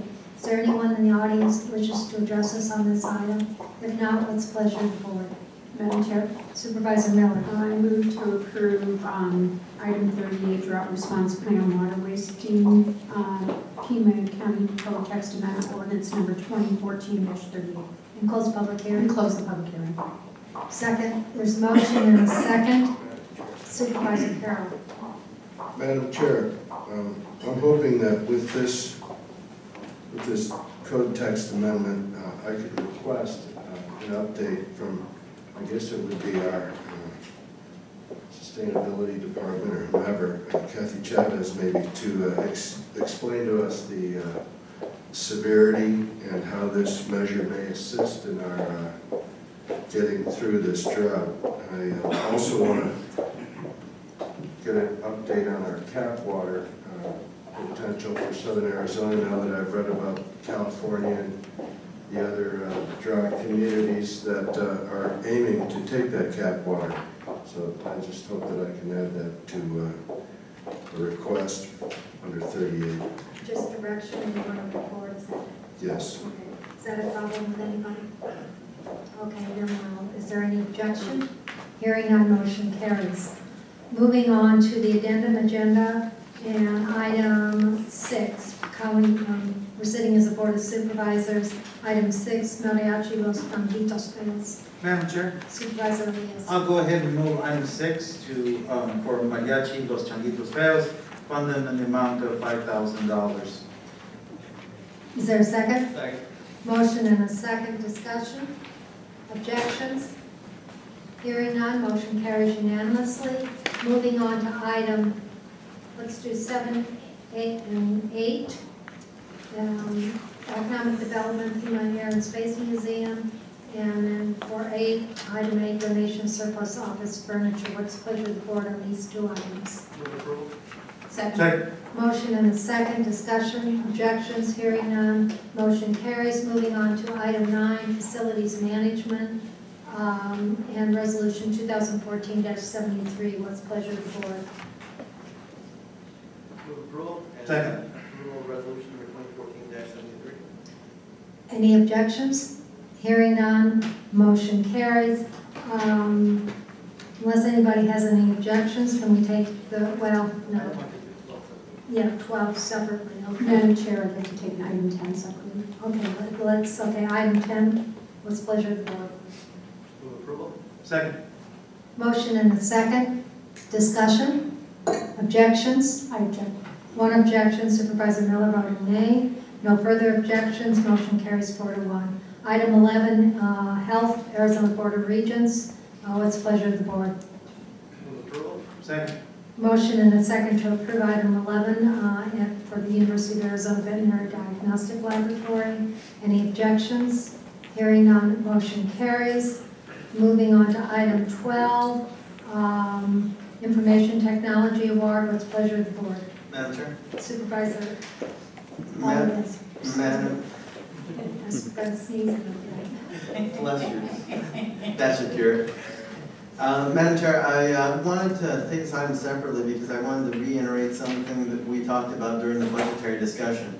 I think it's gone unnoticed. This board has shifted direction in terms of how we are handling IT funding going forward. And I want to make very clear in direction to staff as well as the other electeds that when we're talking about this IT lease, we're talking about the entire county, all other electeds included. So with that, I move approval. Second. Motion and a second, and thank you for that. We did need to reemphasize that. This is motion and a second. Any further discussion? Any objections? Motion carries unanimously. Moving on to regional wastewater, items 13 and 14. What's the pleasure of the board? Move approval. Motion and a second, discussion, objections, hearing none, motion carries. Brings us to the end of our agenda today. We have several calls to the audience. Paul Parisi. And again, we have 3 minutes, name for the record, and rules of civility. Madam Chair, members of the board, Paul You've Parisi. been very patient, Paul. I love this. This is this type of stuff I need to know. Love is not a word I'm using. It's in my character to be part of government. And I'm with an organization called For Tucson. We're a Christian organization whose vision is to serve as a catalyst to bring spiritual and societal transformation for the prosperity for the entire community. That's kind of like what you do, right? You want to really do it right. Well, on Luckily, we can't comment because this is called to the audience. That's all right. That's all right. On August 22nd, we're having a citywide night of prayer and worship at the Fox Theater. And we're celebrating Tucson's birthday, and I know you know about that. Okay, we're specifically going to be praying for government, business, and education. We strongly believe that the most important thing we can do is to pray for our leaders. And I personally invite each and every one of you to come to this event and be recognized and honored for the work that you do in our community. And if you do choose to come, I know some people can't. I spoke to Ray just before the meeting and said he's not going to be able to. But I'd love for the rest of you to come and be my guest. If you give me you got my card, you call me or email me, I'll make arrangements to get you a ticket there, because I want to make sure that you're treated as honorably as we possibly can. And on that, thank you very much. And I'd like the staff too, because we pray also for the staff and for all the employees. Okay. Thank you very much. Keith Von Honigan. Von? He's gone. Forever? Mary Murphy? I'm still here. I see.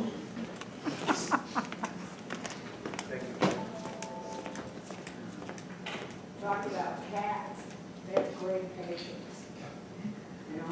And then there's the eye of the tiger. rising up to the challenge of our rivals.